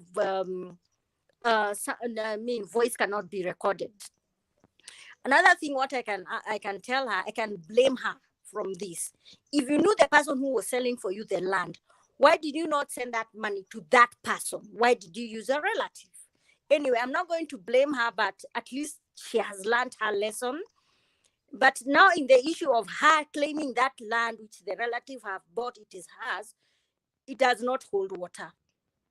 If she meant saying that she did it on goodwill, and maybe the relatives would come and say, no, you promised me to buy me as a gift, or you promised me once you leave, you're going to refund me. There are those type of excuses. But you see now the judiciary is gray. So it is her story against the whoever, the relative. Another thing I also want to emphasize, Enoch, to Leo, before I hand over to Enoch, there is another thing I need to tell the diaspora people. If you know that your father or your mother land is under a succession, or you've lost a relative, or who is the matter is still on a succession, please take your time to make sure that the succession process and the petition process has been completed, unless you get that thing called certificate of confirmation of grant, which identifies that you are the siblings, that you are the surviving, you're the surviving, or you're a surviving spouse. A relative cannot be put in the petition. There is something called a letters of administration. If your relative died without a will, you'll have to take your time. You come here, you have the chief identify that your husband died. That chief's letter holds water in court. It will show that who is the surviving of the spouse and who is the surviving children of the parents. A relative cannot get that land because your father owed him money and whatever. If your father had done a will, please take your time. You come to Kenya. It takes you like a year or two. You just come for the first succession step. You fill those papers. The thing is, right now, our constitution, our judiciary is not accepting DocuSign or e-signing. You must put it on a wet signature. We are trying to save billions because you want to save 100,000 not to come to Kenya.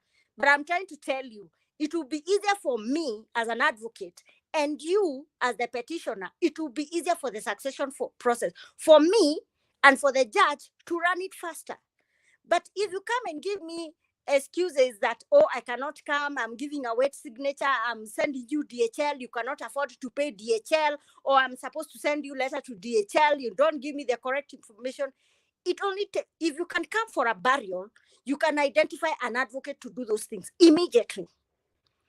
The chief will do that letter immediately. The only thing they identify with the chief, they will only need the IDs of the surviving siblings, the surviving children or a spouse and the children. If they are underage, one representative, either your brother-in-law or your sister-in-law. Then they will need the burial permit and they need to have the advert of the newspaper and the obituary. That thing, it will have only the chief to give you that letter within 2 minutes, an original letter. If it is a will, it must be an original will. The original will must have the person who was not coerced. When he made that will, he was not forced. Remember, the will can only be recognized by court if this person was willing to will the children XYZ. Remember, you cannot leave another child to make the other one to be maybe a beneficiary. The court will you can also go to court and dispute on that will. You say that your father was coerced. If it is someone who's elderly, or maybe someone who is an army or a police, or those people who work in I've seen someone who works in MSF. There's that something which we call an oral will. It only holds for 3 months. So once he dies, the will can be, the oral will, it shows that he died in the line of duty. But you cannot go and hold a will. Like I know in America, you can do a virtual will. You can do a recorded will and you can put it maybe for a certain period of time, or 2 years or 3 years. But in Kenya, it only lasts for 3 months. So if you're a cancer survivor, or maybe you're in a hospital bed, that will is not going to be taken seriously by the court. It would say maybe you are under duress, or maybe you are coerced. The other thing I really need to also emphasize, if you know you're in diaspora and you have bought land and you have put a relative in that land, and you have not even given proper instruction, because he'll come and tell you, oh, unajua sasa nilifukuzwa na bwana, sina mahali pengine kwenda na watoto, si unipatie tu hata kama ni kalanda, at least nikae hapo. No problem. You make sure, if you know that you're a man, okay, I'm emphasizing this because there's no Anusa child here. If you know that you're a man and you're giving your relative a man that land, na umemuundia, make sure asikuje na bibi kwa hiyo nyumba. Because Years pass by and year pass by. You find yourself for 10 years, that person has stayed there. The children have outgrown there. And those children know that that is their home. You cannot kick that person out. Even you go to court, the court will say that is adverse possession. He was not interfered. He was not harassed. And that was his home. And he enjoyed it. If you know, like, if a man would utter, even like, if you bring a relative and you have put maybe a small structure, apanda mboga huko kando kwa nini, kwa hiyo shamba, just know that is a danger you're giving. If you know that you have a land which is idle, put a Maasai person and make sure and you give them, even if it is a written contract from you and the chief and this person, that you are there as a watchman and I can throw you out anytime. But make sure you need to know the timelines.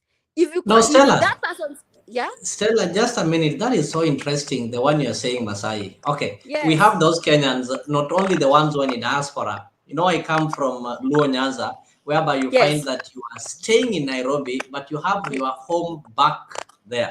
So this home or this kaboma, after building your house, you put some Masai. So you always go there as a visitor, and some don't even go there. Like a Masai will have to stay there. They marry there with their family. They stay there for like even 10 years. So do you want to say we have to give them an agreement showing that they are watchmen there? You need to tell the Maasai person, I am putting you as a watchman. Do not bring your wife and do not bring girlfriends and na usipande mboga. Stella. Because ukijaribu there's a question. There's a question. Let me finish. I'm not finished.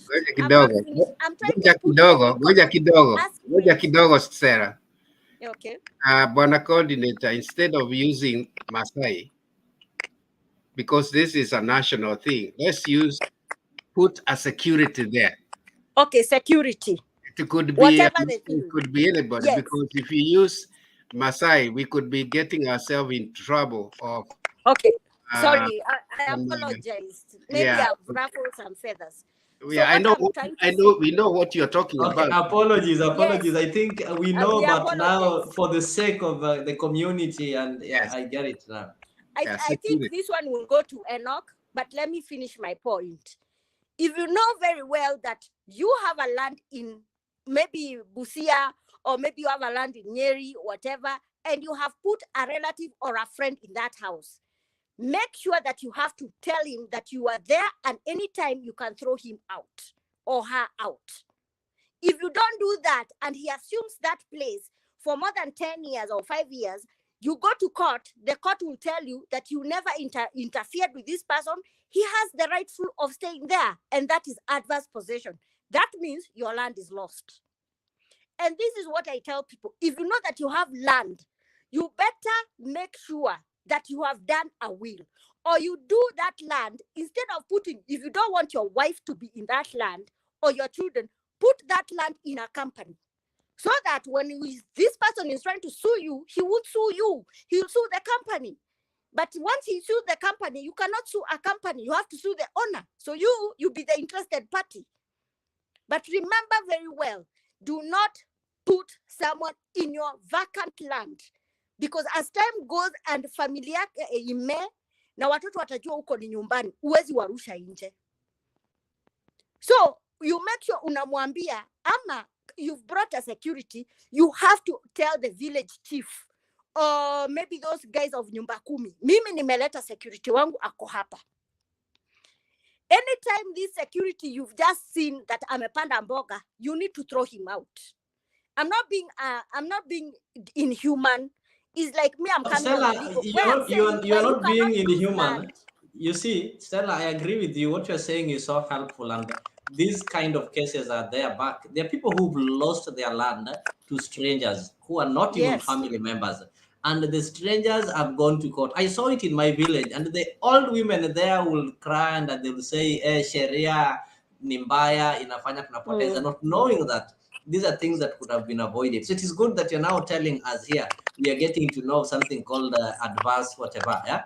So maybe as you proceed, there is somebody who is just calling. I think he wants to ask some questions. I'll see if I can be able to put it on a speaker to ask the question. Hello? Maybe Enock wants to add something. Let him add first. Hello? Hello. Yes. Yes. Yes, I can hear you. Proceed. Yeah, I have a question for the panelists. Okay. Yes, I bought land. And I was given a share certificate. When I was given share certificate, the lady of whom I bought the land with died after some time. How can I get my title? So you were given. Because I have the share certificate, and we are a group of people who bought land in this particular area.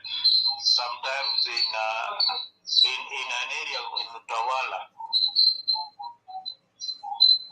All right. So, Salah, I don't know if somebody got the question. This is it. He bought land, and when he bought land, they bought land, I think, as a group. They were given share certificate. I don't know share certificate. Maybe you know. Then after that, the lady who sold the land to them died before they got the title. So how can they get their title? Enoch, would you like to answer that, or should I answer? Enoch, somebody buys land, they get a share certificate, then the seller dies. How do they get the title now? Okay, if the seller died and the seller did the seller has the title deed? In this case, it seems when the seller died, nobody is able to trace. Like, you know, when you places like Utawala, we meet in Nairobi, we agree. What seller was telling us that we failed to involve the legal experts, so we failed to involve the lawyers and the legal representatives. Nile tumekutana, tumeelewana, and we see, okay, you're somebody who is good, we've been neighbors, you start doing the process. Then after that, something happens. I know most of it inakuanga intentional. The family or the close relatives will not agree, will not tell you the truth that, okay, hii shamba documents iko hivi. They will tell you, we don't know about it, we don't know about this thing. So that is how they normally behave. See it in the owner akikufa, they cannot be able to trace the documents. They can be able to trace the documents, but you know, we are in Kenya. These guys will never tell you the truth that, oh, hii shamba ya sister yangu title iko hivi. So they also want to take an advantage whereby mtu si ashakufa na alikuwa kwa process ya kuuza shamba na hakumaliza, so kwa nini tukamilisha? So in such a case, what do you do? Like, okay, he sent a text, I bought land in Utawala and you were given share certificates. The seller was the owner of the land with the mother certificate. Then the land had the title deed but with the lady's name, so the mother certificate, but huyu akakufa. So the person who is having the mother certificate, I don't know how do they go about it now? Because it's the case hata familia yake, the kids will deny, wakasema hatuwajui hiyo maneno. What will you do? Number one, is that land, was it for that woman? Yes, the woman was the yes. If the land was for that lady, that means the beneficiary or the administrators, they have to finish the process of the succession, so that once the succession is done, the title goes to the children. Then the children have to hand over the land to that that property to the people who bought that land.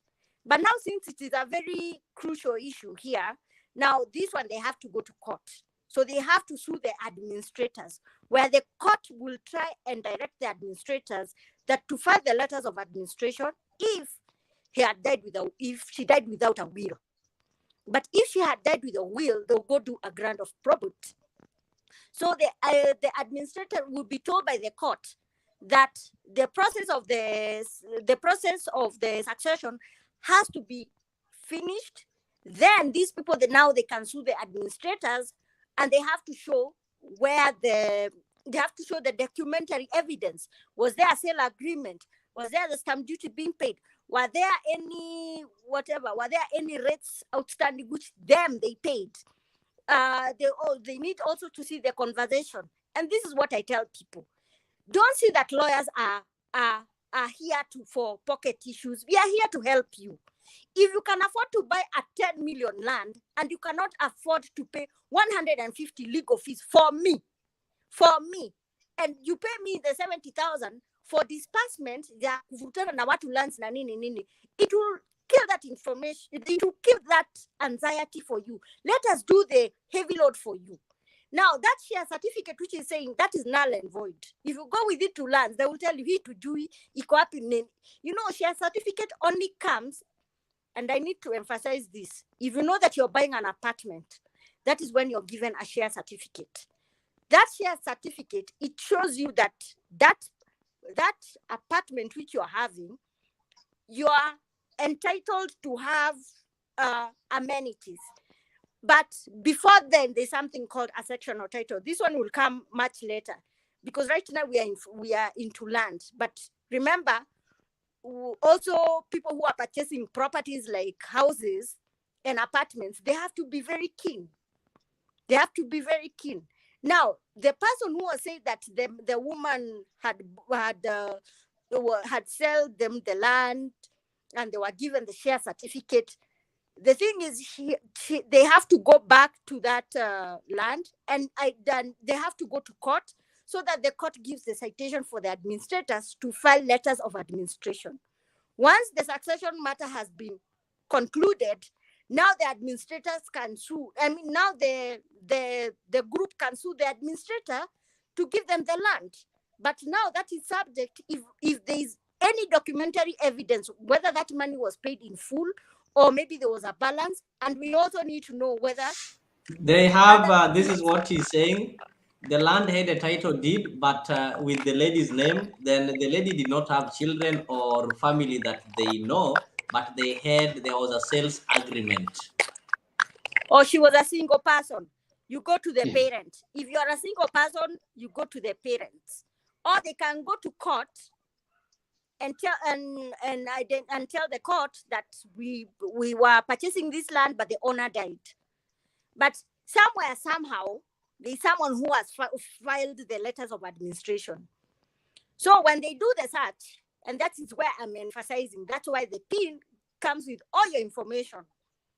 Because that PIN, it will have the phone number, and it also have the email, and it also have the next of kin. Or maybe this woman had a next of kin somewhere. This next of kin will be sorted out. Then you'll be told this woman had already sold land to us, but she died. Then you'll be like, no, me, I was just a friend. I can tell you where the family is. Now the family can be told by the court, you have to come to court and file the letters of administration. So that this woman is owing is owing other people money. Or even the family can be told the succession to be concluded, then the land is sold, then they are refunded back their money. But that one is a bit difficult because the justice system is very slow, especially on the issue of the family matter. Maybe someone will be there. Okay, you see, but judges are very keen. They can say, okay, fine, you bought it from her. So what evidence do you have? I paid this into her M-Pesa, those things you get. Then they'll be told, okay, fine. Because obviously when you pay in the bank, also the bank has next of kin. So the bank can be told by the court, the bank can go to the court and ask, there's a next of kin. There's a next of kin and we need to have someone to be an administrator of this account. There's a big difference between an administrator and a beneficiary. A beneficiary is the one who has been bequeathed or given. An administrator, you are just an overseer. So you can not touch money on anything. So now, when the bank goes, and then the bank identifies there is a next of kin, then this other person, the one who bought the land, can be told, now you can go to court and sue this person. But you cannot sue a dead person. You have to sue the administrator. I think Enock can add something. That is clear. Maybe as I welcome Enock to summarize it. This is what I got from your statement, that in this case, when you are doing a search, there is this thing called the KRA PIN. And in that search, it attaches your PIN, and it also attaches the next of kin. So in case, maybe like in this case, they're claiming she was 100-year-old, or something like that. So in case you die and we cannot be able to trace you, we don't know your family, we'll go back to the ministry or to the land, whatever. And from the land, they'll be able to identify this land belongs to so and so, and this person was listed as next of kin. So from that point, they'll be able to follow up with the next of kin if I did get you right. Because according to him, he's saying that they were told to form a welfare group by one of the representatives. So they have a welfare group. So what next? I think welfare group is just, you don't need to form welfare group, because when you bought the land, you have the sales agreement and everything. And the same way Stella said, the land ministry have got all the records. If the land is under my name, obviously I have to put a next of kin. So if you cannot trace me, then they'll be able to go for the next of kin, and the next of kin will be sued to go and apply for the letters of administration. Then from then, you'll be able to follow up legally. And that is just to summarize what Stella said. So let us get maybe some additional information from Enoch. Yeah, thank you. What I can say is that, as Stella said, actually, when you have bought land and the person you have bought land from has died without giving you the title deed, without signing for you the title deed, the only option is succession. Only that. Once you go for succession route is when you can get back your land, because you have the documents. As long as you have the agreement of the land that you bought or any other transaction you did with that person. So you go for succession. Unajua tuko na process kubwa hapo, lazima utafute watu wao ni nani, uende uangalie who was next of kin ndio mupate. And if they refuse to come, that's why the lawyers are there to file a citation, wanaitwa kotini, so that waulize, why don't you want to do this? Wanaambiwa na koti wafanye, in order for each and every person mwenye alikuwa na share pande hiyo apate share yake. So if unfortunately that person has died, like the one my brother who was just called to the studio, kindly let's make a follow-up to know exactly, because there is a mother title. You go to the Minister of Land, you get a search, and then you make a follow-up to see whether you can get the next of kin in order, or the processes of the court will be followed. You will get everything you bought. Thank you very much. And to the viewers, if you're joining us now, this is Afiq 24 Hours TV, and today we have a special edition. We call it Dr. Shamba. So Dr. Shamba, why do we call it Dr. Shamba? We call it Dr. Shamba because it's here is the place that we cure all your land matters. Here is where we unlock the land dilemma that we have in Kenya. And you know, if you look at 10 people, you'll find that 6 out of them are having land issues. Either you want to buy land, either you've sold the land, or somebody have taken land away from you. Their family is outside there. Maybe their parents died when they were young, but there's that land that legally belongs to them. They've never known that they can go, or they've never known how they can go and claim this land. Maybe your mom was married somewhere, you were born there, then your mom akatoka na wewe akaenda akaoleka kwingine, na huko mali ulikuwa babako tena akakuja akapass. There's land there that belongs to you. The only thing is that you've never known how to go and claim that land. That is why we bring experts here and we discuss matters land.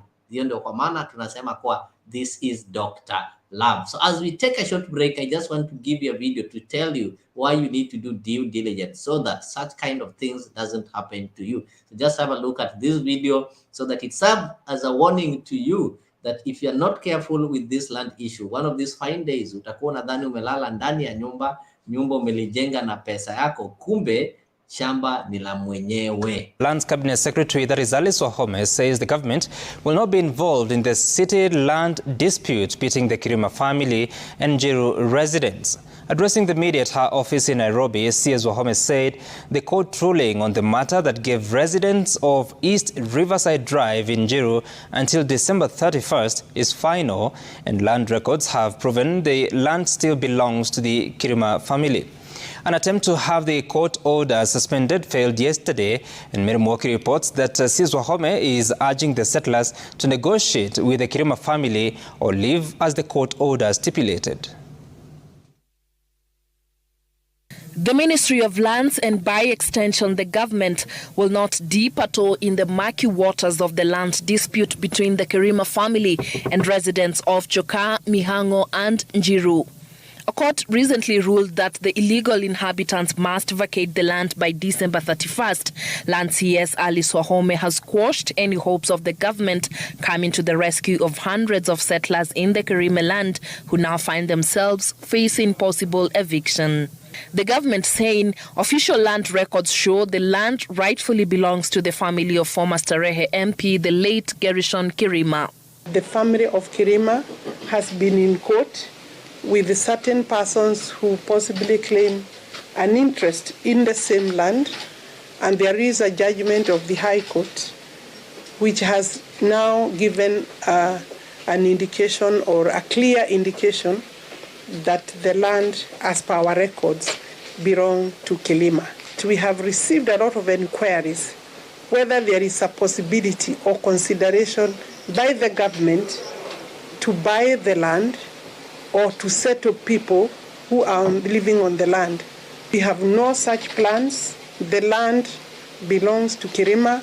The government has nothing to do with any occupation on that land. Njiru residents occupying the land under dispute had earlier on written to the DCI to investigate the ownership titles presented by the Kirima family in court, and also appealed to the government to help them resolve the matter to avoid possible eviction from the 800-acre of land. Wahome has advised the residents to obey the court document and start making plans to move from the disputed land. It has taken 10 years for it to be decided. The judgment has given a deadline of vacant possession or people living on the land to leave by December 31st.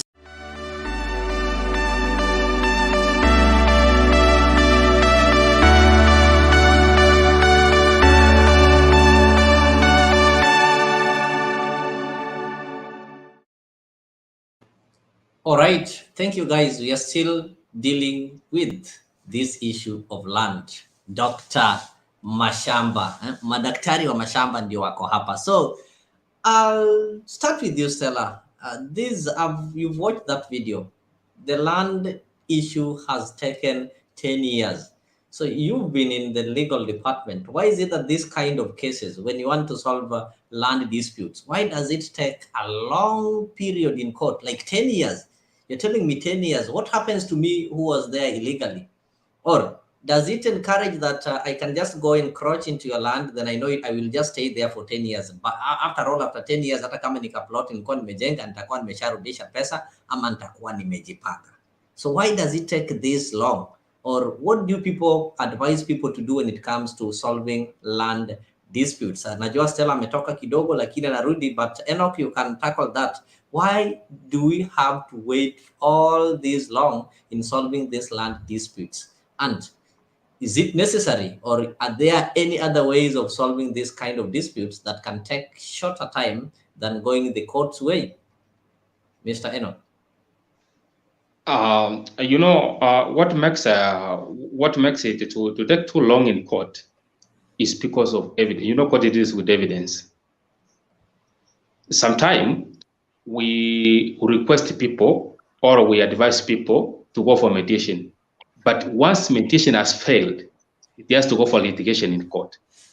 And when you see the case has taken long in court, it's because every now and then somebody's bringing new evidence. And the court has to rely on that evidence. Because that's why it always takes time. But at the end of the day, justice is served.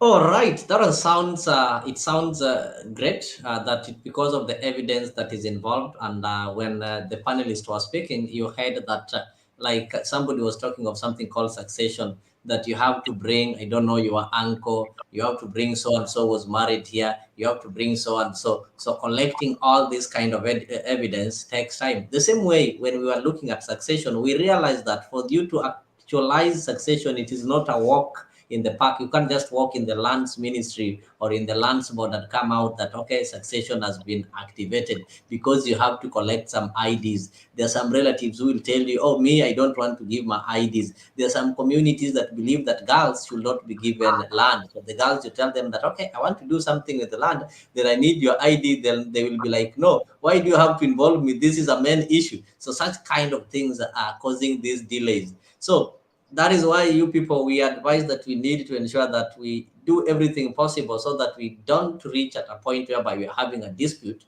that will have to take us through a court process. So Stella, the question that I was asking by the time you were dropped is, why do we have to take all this long? And as a lawyer, what will you advise people outside there? I have a land dispute. What is the best way or the fastest way or the easiest way to solve this issue without, imagine waiting for 10 years for you to occupy your land? It is your land. Somebody is there, you know very well it is yours. 10 years is more than enough. Something can happen. You can even die without even investing here. If you had money, these 10 years, I believe you'll be paying lawyers each and every time, and you'll be traveling. If somebody is abroad, you'll have to be traveling to appear physically in court. So what advice can you give people? Or even in this case of 10 years, or even in this case of these people being told to leave after 10 years. And Stella told us, don't be careful when you allow somebody to stay in your land for 10 years or 12 years, because it will be very hard to evict them. Now, what is it that the court has found to be able to get these people out of the Kirima's land, and they have been there for 10 years. In fact, to me, when I look at that whole place, where are these people going to go? Only maybe the mediation here is let those people buy that land to the Kirima family so that they can stay there. That kind of, Stella, help us.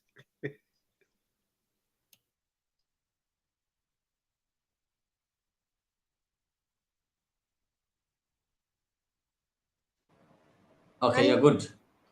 Okay. No, you mute. So I'm saying okay, the issue of the Kirima, number one, everybody in this country knew. When Kirima died, people knew.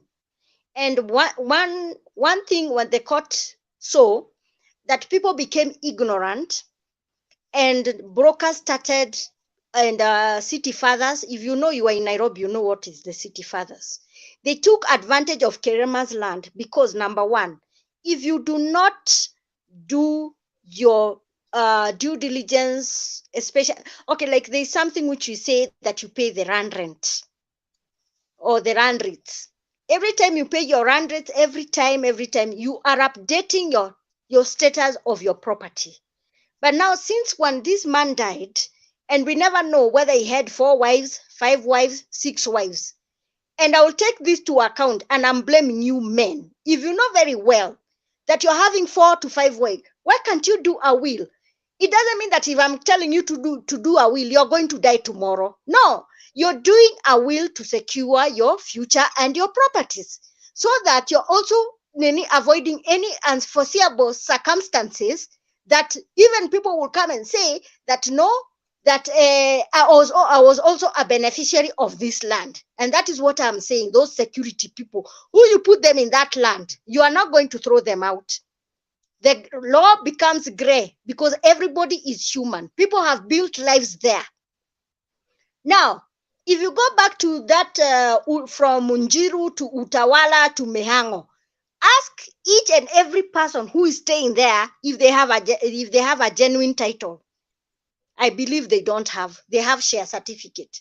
That one by law. Actually, Stella, in Nairobi, I've been Actually, I'm a neighbor at Jiru. I stay in Nairobi. I stay at a place called Kangundro. There's an estate called Obama. It's also similar to the Jirus and the Kirima Bradi that people talk of. In Nairobi, they don't tell you title. They will tell you in Nairobi hakuna title. They have something called allotment number. But that is what the city fathers say. The city fathers will tell you that in Nairobi we have allotment numbers. It is so surprisingly, and your MP is Babu Owino, a lawyer and an intellect. Let me tell you, if you go from Njiru, Mehango, Utawala, to up to Embakasi, the roundabout, do you know that is where Kerema's land is, where pipeline is? All that is Kerema's land. So if you ask for those people to bring me, give me the title. And in fact, Kerema did not have a title. He had a certificate of lease. Remember, certificate of lease, that is the land which you have leased with the government for 99 years. But now I think that was abolished. Is it true, Enoch? That is true. Enoch. At least that is, yes. Yeah. So, yeah, if you go to each and every, yeah, the 99 rule was abolished.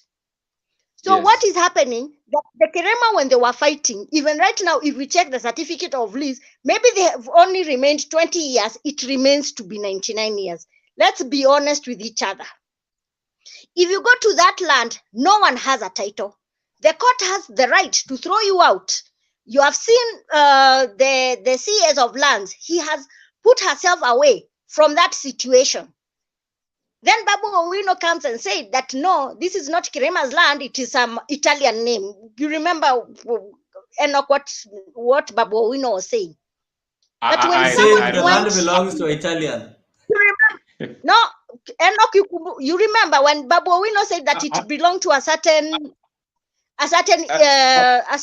Italian person. A certain Muzungu, yeah, he said about that person. But now when they went back to the court, the Muzungu had sold that land, not sold that land, had gifted Kerema that land. So there was a gift inter vivos transfer. So that land belongs to Kerema. So now the thing is, brokers and the city fathers took advantage. They started getting people, especially they were prone to these women called chama.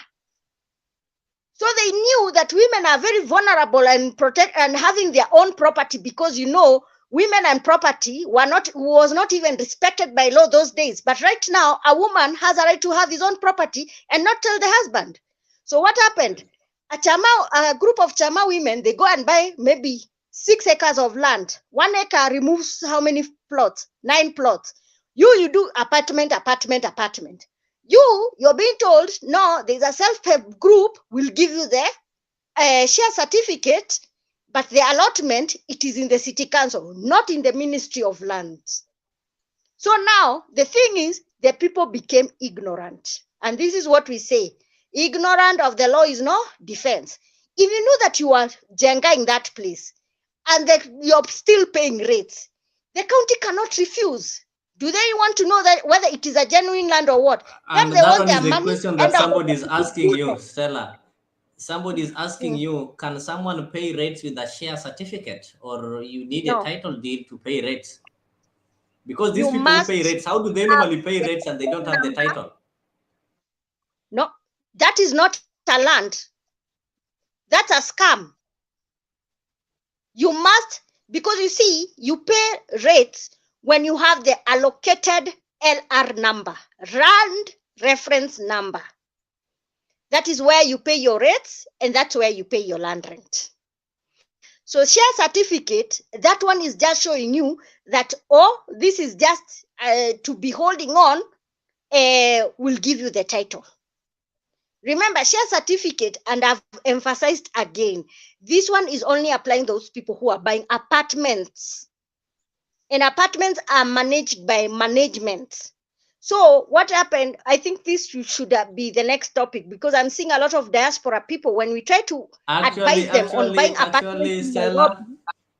Seriously, that one is going to form part of our next edition. That is next Sunday for my viewers. Actually, we planned to take an hour. We've doubled it. We are past 2 hours. So that one next Sunday is what we are going to tackle. So that those people in diaspora who are having some, they would actually, everybody wants to own land. Everybody wants to own property. And the talk of the city whenever you go is, I want to buy land. I want to buy land. This thing called land. Nowadays, people don't even talk of buying cars or buying any other thing, but they talk of buying land. I want to own land. I want to own land. And land has become so popular that whenever you get your money, hata pesa kidogo unauliza, hii inaweza nipatia shamba pale Karen? So such kind of questions. I think next discussion, we are going to look at how people should be able to maybe conduct themselves when they want to get these apartments. And specifically, those who are in diaspora, because right now the ones who are in Kenya wanalia uchumi ni mbaya, wale wako diaspora ndo wanaweza nunua property. So Stella, maybe as you finish on your point, there's somebody who asked this question, anataka umwelezee, what is this city fathers? Ni kama he's not getting, he's been following, but anaona ni kama yeye ndio hapati city fathers ni nani. So maybe if you can tell them what city fathers are. Corruption in government offices. Na watoto wao ni nani? If they are fathers. Watoto wao ni brokers. You see now, you go to, because you see that these people, they've been there and they know the properties which are vulnerable with succession or maybe disputes. So they take the advantage of the guys who are ignorant. So they say they get brokers. Oh, niko na kashamba pale, tuko na ka union mahali, tunataka kuuza shamba hivi and hivi. So now such people, they are the ones who retrieve the file from lands or the kanjo of certain county. So they will see that this land is very vulnerable and no one has touched it, and it has maybe a case issue, maybe in court, or maybe there's a dispute over civil or whatever. They take advantage of the vulnerable, and the people who are very vulnerable are women.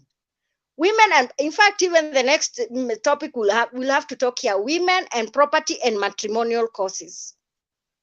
Then, before even after the issue of buying apartments, we need to talk you men and women, and especially our own, how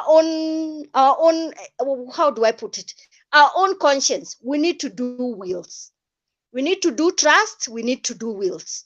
Because if you die without a will, you're leaving the family in shambles. These kids you are seeing there at Chokora, most of them, they were from rich families. But what happened? The father never took time to do the will. Why? Because he thought that if I'm telling the person to do a will, they think that I'm killing you. I am not killing you. I'm trying to protect you and to avoid any legal corridors of having the family to fight. Another thing, also when you're doing wills, at least your family is at peace. And also when you're doing wills, you cannot let the government decide for you how you're going to divide your estate. Because if you see there are people who fight for wills, for property, there is no will. Then the court is like, no, you come back again, you start having dispute, you object grants and what. Then the court gets tired. Then they are like, now, if you people, you have failed through the mediation, we are going now back to the court. We are going to divide this property. Kila mtu mukate nusu, mukate nusu, mukate nusu. They don't care whether you removed the big chunk or you're the smaller chunk or you're the drunk one or the one who was successful or the one who was illiterate. Maybe the illiterate, the father favored the illiterate, but he did not favor the educated one. Now the court decides for you. But if you're an heir of that estate and before even you die, you really need to do your will or you need to do your trust. The will only comes in when you die. But the advantage of the will, it is contested. So maybe you, James, you know that you have one wife, but we don't know in Kenya you have another wife. What happens? There's a fight. But if you have a trust, you do not need to go through a probate process because you've already given out your wishes. You've decided My house in Karen goes to my first wife. My house in Kangemi goes to my second wife. The properties in Njiru, I've given my first daughter. The other properties in maybe in Narok and those whatever, I've given my. Everybody is satisfied. Everybody is satisfied. But when it comes to a will, you give your wife in Karen, then this other one is not satisfied, says no, the Karen house, no, because when he used to come to Kenya, I used to take care of him. Sorry to say, but it is in the public domain. You people remember Otieno Kajwang. You remember when he died? Everybody knew he had only one wife. Shock on people, kumbe he had another wife in the UK. So there's still a dispute. Now, when there's a dispute in a property or maybe in an estate, there's wanton loss. You cannot transact, you cannot gain, you cannot live in peace. You're paying advocates money going to court, Remember, even these judges are human beings. When they keep on saying, the estate of Leo Nyabe, this again, put it aside. You'll wait for mention till you die. Then the other administrator is taken again. You fight because the sister-in-law started fighting. No, Leo was my husband. So do what? Now the sister-in-law starts fighting with your own siblings. So this is what I'm saying. The next whatever we should be talking about, wills and trust. And this one does not only fall only to men, even women. If you feel that you're not going to trust your husband with your property, please let your children understand that you've given, but leave your husband maybe with a property in Narok. For Nairobi, leave it for the children. Because even as mediators, we get tired when we do a mediation, then we sit down, we come up, then we tell the court they have resolved. Then what happens? Someone comes and spoils it. So me, the mediator, and Enoch will get money. So we don't care whether you'll go get pangas there and you kill yourself or you kunywa rat. That is not our problem. As we've been paid our fees and we are comfortable. So this is what we are saying, to avoid any uncertainty. If you know that you have any property or whatever, this is what I emphasize. Don't put it in your name, put it in a company so that the company can be held accountable of running that property. And that company, you should have also to put a director or do a shareholders agreement. If you feel that you cannot even trust your own wife, but you can trust your own children, then let the children run that property. But don't die when you're living grief and fights everywhere like the one for Kirema. Children were fighting from the first wife, second wife. We don't know whether he had 2 wives or 3 wives or 4 wives. Then the city fathers took advantage of their land. Now, whole and below, they went to mediator like Enoch. Enoch went and told the court, we have tried, what the court decides. Everybody is mukatenusu. Now, the family they started now in dispute. Are we going to sell this land, or are we going to leave it this land, or are we going to rent those houses? Now, even people are left in limbo. If you bought that property maybe 20 years ago, maybe you bought it maybe 100,000 shillings. Now, if the valuer comes now from the government valuer, maybe they use their independent, but they come with the government valuer says it is 10 million. What are you going to do? Are you going to leave or are you going to pay? So those are the things which I think people have to kind of understand, especially when you're buying land. So you have to be very cautious. Don't buy land and get relaxed. If you know that you're buying land, especially for those people who are buying land for agricultural, you have to make sure that you have to show that that land is running. Don't leave that land. You've just put a beacon and forget. What happens if a neighbor encroaches?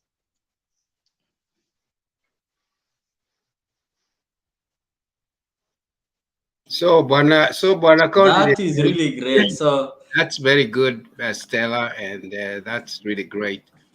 Well, you have mentioned my name a few times. I have a will. I have a will. You're the elder. Yeah, that's okay. I'm not complaining, actually. I just wanted to say I have a will, and I have a relative who was But staying. Mr. Njoroge, a will is not enough. You also need to do a trust. Of course, yes. What about if you get sick? What happens? Yes. You need to have a power of attorney. Exactly. You need to have a financial power of attorney and a medical power of attorney, just in case you get a stroke. Exactly. Or maybe you're put in a life support machine. That thing should guide you. So that's what I'm saying. The will only act for you when you're dead. But the trust still runs when you're still incapacitated. So, for example, let's say Mr. Njoroge, you have apartments in Ruaka. Yes. We call it here responsible. You have apartments in who is also administrator. Yeah. Responsible? Responsible party. Responsible party. RP. Yes. Responsible party. So here in Kenya we call it a discretionary trust. Yes. So what I can say, a will is good, but you need to put something called an estate plan. Yes. So an estate plan, it gives you on how, you see the traditional way, like you used to go to court. Yes. Once you die, you go to court. Then once you go to court, now you go through the probate process. Yes. But if you arrange your documents in order, within a period of 1 year or 2 years, if no one who is going to object, you have your certificate of confirmation of grant. Now, this one will show how the beneficiaries, how they have divided or mode of distribution of your property or of your estate. Kabisa. So now they will enjoy the distribution. But if you have an estate plan where you have a trust which will guide you, tell you have to put your you see from the will, you give your wishes. Yeah. But from the estate plan, since it's like a company, you give your directives.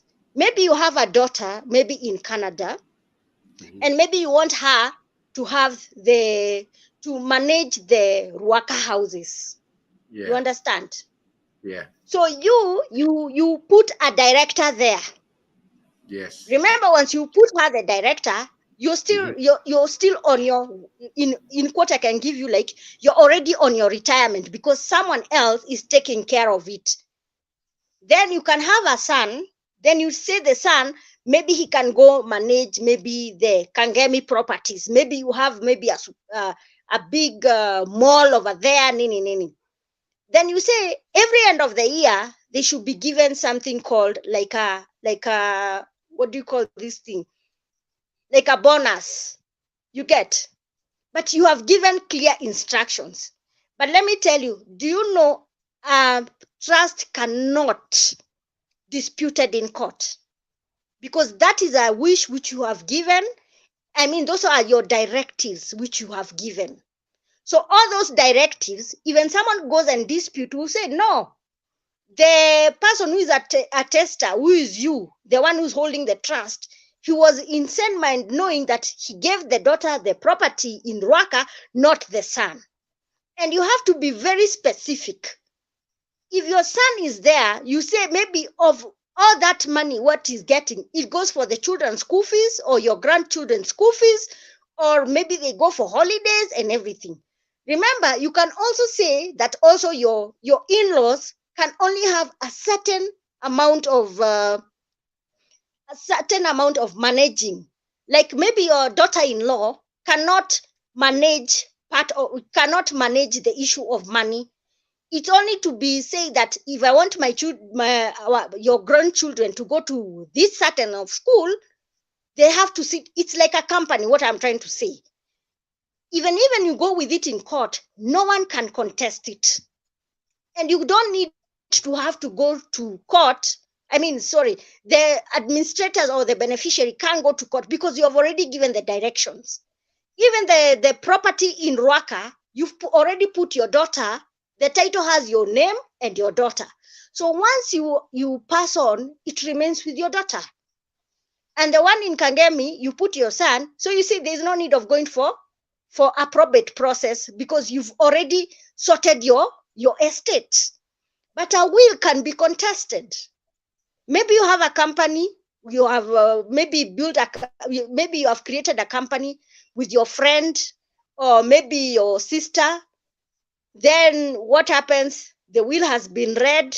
They are not satisfied. They come to Enoch. They tell Enoch, this is unfair distribution. I was there.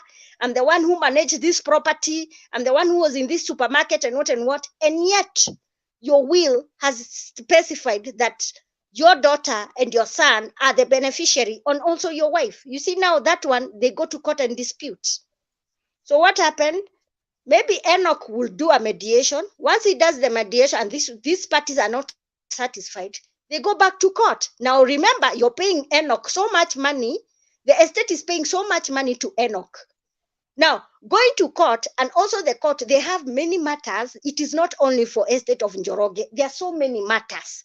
So if the judge decides to put your file away, it will stay 50 to 10 years. If it is not different with Akina JM Karaoke, the Koinanges, the Meshukis, because of what?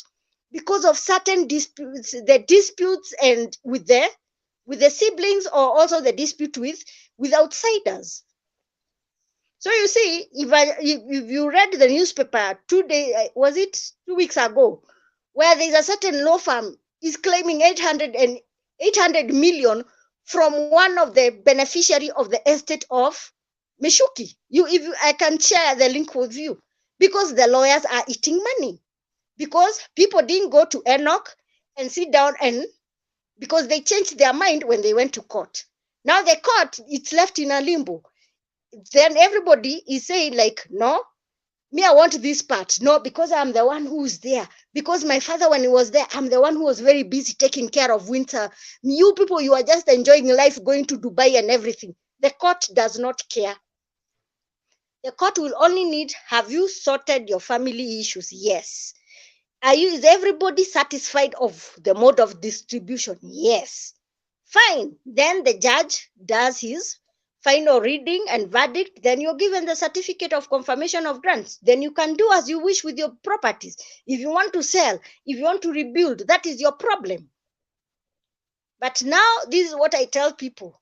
Just do your wills to avoid these uncertainties, especially in land, because most disputes, they come on land, because a brother to Mr. Njoroge or maybe a brother to Leo, they bought land, but they forgot to do what? To divide that land into two. You ignored. Then what happens when you're 6 feet? The wives, they start fighting. The children, they start fighting. They are thrown out. There is a chief who is bribed with 5,000 shillings. He gets vijana wa vijiji warushe nje. Sawa. I think Enoch, you can add something about thank you. Let Enoch you face add yeah, maybe. Enoch, as you wind up, you can just add the challenges. Guys, we've gone past, we've doubled. We were supposed to be here for 1 hour. This is 2 hours, 2.5 hours. So as you give us some of the challenges that you face, you can also try to give us a summary. Then we give Reverend to give his summary. Then Stella, you'll give us a final remarks. Then we'll have to end the show and wait for next edition. That is on Sunday. And Stella, we will always have you, because you also joined the political talk. So we'll always have you when we are talking politics, which is good. And Sundays, jua Sunday ni ile siku tunaweka siasa kando, so tunashughulikia watu kuwapatia information. Actually, people are really learning a lot. I personally have learned a lot since we started this edition. We started the first edition last weekend. I managed to learn that there's this thing called green card. Mimi green card nilikuwa najua tu ile ya kwenda America. So I learned that, I don't need to go to America. Maybe I don't need ndio niongee mambo ya green card. Kumbe I can just have a green card hapa tu kwa Ministry of Lands. So this thing is really opening people's eyes, and people are really getting advised. Kuna watu wengi wanasikiza hapa, they've bought land. But up to date, ile shamba umenunua ushago, unajua au mtu namjua kwao ni pale, so you don't have any documentation. But you're now realizing that the way things change, you see the world is evolving. Something might happen. The person who sold you land might pass, and you never know what the family might be thinking. Maybe they are not happy when the land was sold to you, so they'll come for the land. You've also told us something important here, that when I want to sell land, my wife will also get informed and she'll also have to confirm. So meaning I can agree and sell land, then my wife can go and say, no, I did not agree. Huyu ameuza shamba na ameacha watoto. So such kind of information is really great, and that is why we have this kind of shows. I can see on the comment section, Goodyear is also appreciating that it has really been a great learning curve. Esther Mbatia is appreciating, and she likes the way Stella is elaborating on the issues. Richard Relay, karibu sana. Ruth Apondi was there. Then we also have Eufin. It tells you people are really concentrating and they are learning something from this show. So we are not doing it in vain.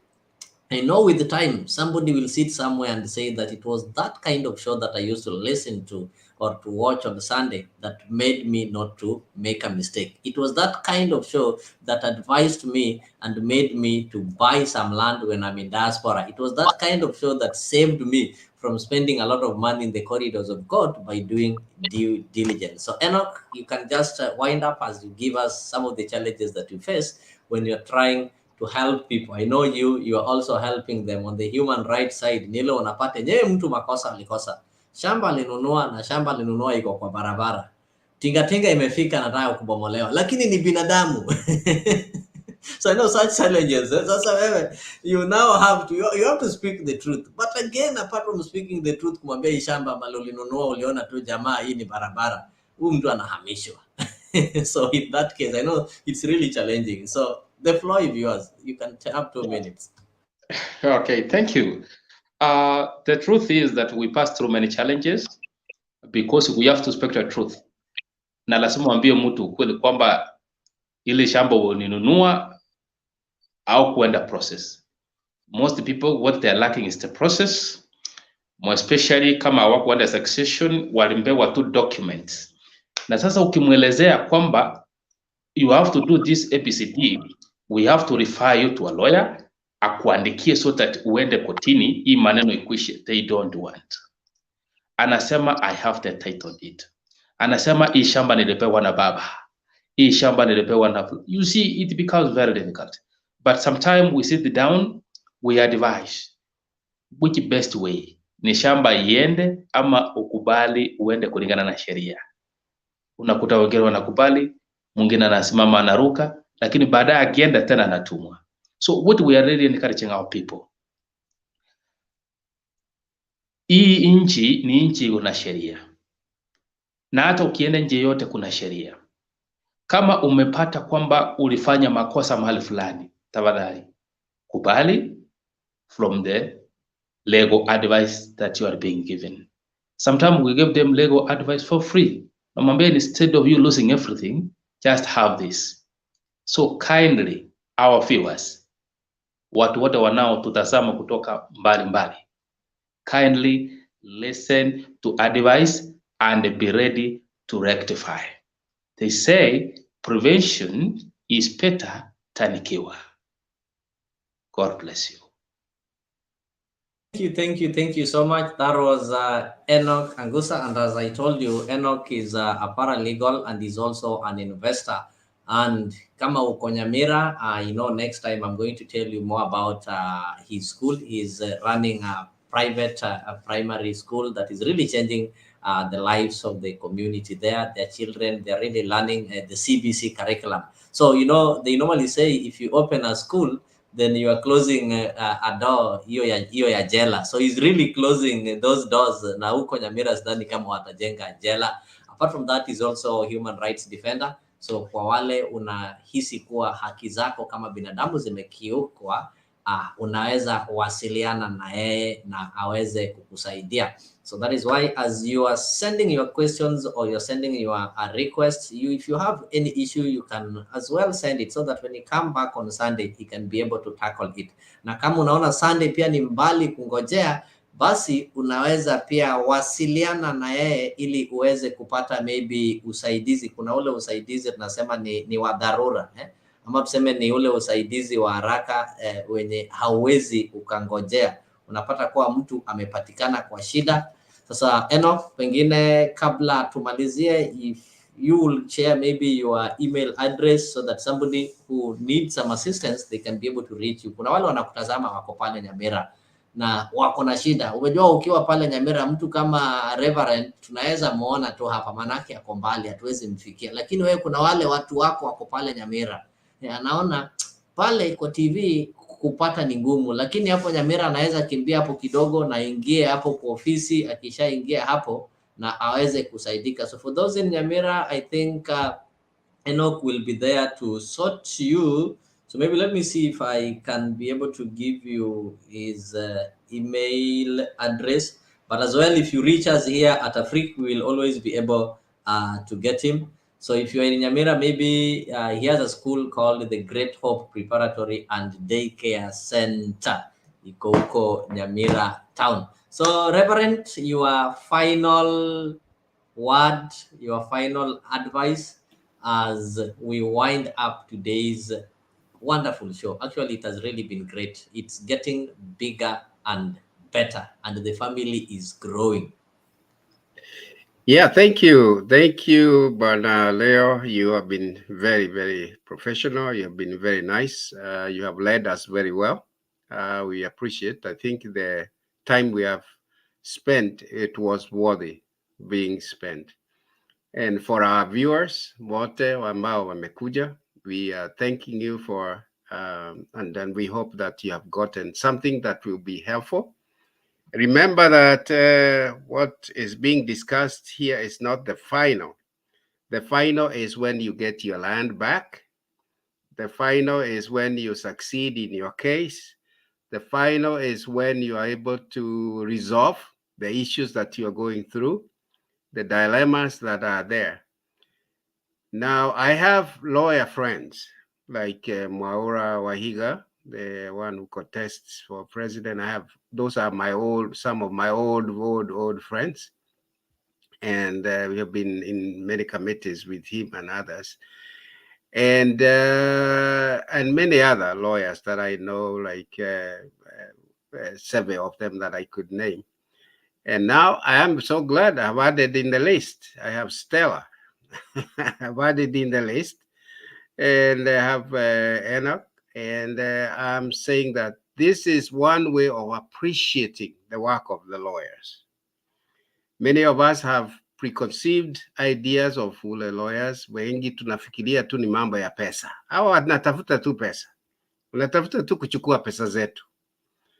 Now, part of what you have done, Stella, and especially, is to let the people know appreciation of the work of a lawyer.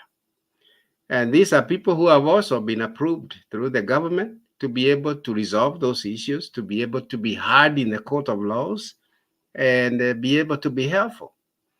Sasa, when you are sick, you go to a doctor. Uendi kwa daktari unamuuliza, wewe kweli ni daktari?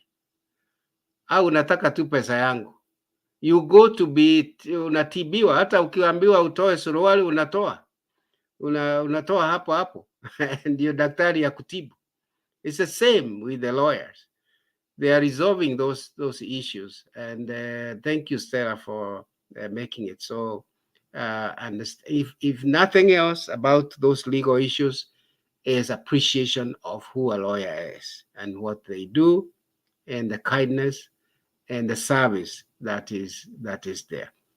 You are representing many other legal people all over the country and everywhere else who probably have not this kind of platform to talk about what they do and the service they provide. You're providing that platform. Thank you, Enoch. So many of us just hear human rights activists. And, in fact, one of the questions I wanted to ask you is, with all this, where do human rights come in? But you have explained very, very well. You go with them, and sometimes you have just also said that you provide some counsel and representation, even sometimes free, because you want people to be helped. Those are some of the people have talked very, very bad about human rights. Na huyu ameninyang'anya hii, na huyu anataka human rights ya nini? So we now know what human rights people do, the activists, and so on and so forth. And you work very closely with the courts and other things. And I'm so glad with this. And I sit here and I say the final word. Let me say, thank you, Afiq. Thank you, Leo. Thank you with your team, the media team that is behind the scene, making sure that everything mitambo inaendelea vizuri. Thank you very much for making this platform work. Ours was not technical, but we appreciate everything. And thank you for making the effort. And we look forward for much more. Let me call it from a spiritual point of view, whether you are legal like Stella or Enoch or Leo or others. Remember, this is a ministry to our people. Besides the money, despite the fee that you get, besides everything else, this is a great ministry to the people. There are people that will say, if it were not. There are people will say, and I look forward to hear those testimonies. There'll be maybe someday we will have a show of testimonies or people who have been listening, and they'll be able to say, if it was not Stella, if it is not what she said, if it is not what she advised, I would have lost. I would have been somewhere else. Stella, we have couples, we have fathers that need to hear you. We have mothers that need to hear you. So seminars will be there. And thank you very much. And God bless you. Amen. Thank you so much. And we also appreciate you taking your time. I know we are in different time zones, but taking your time and sparing your time to come and speak to Kenyans, it's not all in vain. I know the good Lord that you serve is going to award you. It is only Him who can appreciate you. We cannot appreciate you better, but He can do it better. He will add you more days so that you can be able to sit with us, and we can also be able to learn under your great counsel. So for those people who have told you we were here with Enoch, we've been with Reverend James, and we are having Stella. I know Stella is not a new face for those people who met her. And whenever somebody talks of Stella, somebody normally say, alikuwa anapeleka mzalendo. So hiyo wakati pia inakuja, wakati wa kusumbuana na mzalendo pia unakuja, lakini siku ya leo sio ile siku ya kusumbuana, ni ile siku ya kufahamiana na kuambiana watu ile information muhimu sana. So for those people who want to reach Enoch, you can reach Enoch at enockagusa@gmail.com. So if you have some questions or some concerns, you can be able to reach him there. Then I think you can get connected from there. Enoch@gmail.com. I think I've shared it there. So if you want some assistance, you're in Nyamira and you feel that you cannot wait till Sunday, I think that is the right point. And we are also having Stella. Stella can also be able to represent you. You're having some legal matters zinakusumbua. Kuna mtu haja kulipa rent 6 months na mnataka msumbuane ama mnataka mediation, pia unaweza fikia Stella kwa skwangari77@gmail.com. So if you cannot wait for Sunday, then you can send her an email na aone kama ataweza kusaidia. Stella, nakupatia dakika 2, you give your closing remarks, then tell these people that next Sunday, same place, we will be here and you are going to shed more light. All that kind of information, we are giving you a platform to offload it. Hizi vitu usichukue uende upumzike nayo nyumbani. All this information, tafadhali, before you sleep, ensure that you share it with other Kenyans na wengine pia wafaidike. Kuna wengine tulikuja hapa, we didn't know much, but at least we've created space. Now we are getting them. So with the time, utapata kuwa tutaipuka makosa mingi. So when I'll be seeing people getting conned, I'll say, no, hata mimi ningepitia hapa kama haingekuwa Stella kuniambia lazima niambie bibi yangu tunauza shamba, pia mimi ningefanya makosa. Karibu sana.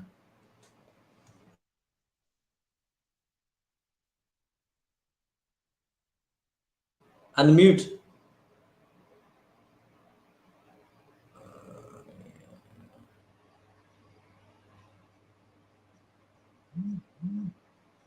All right. I think you're good to go. Unmute. Let me see if I can do it from this side. You are mute, Stella.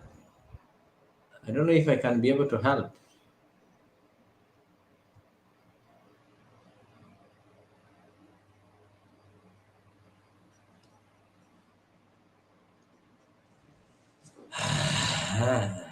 Okay, just try to unmute. I think by the time I was trying to do it, you were also doing it.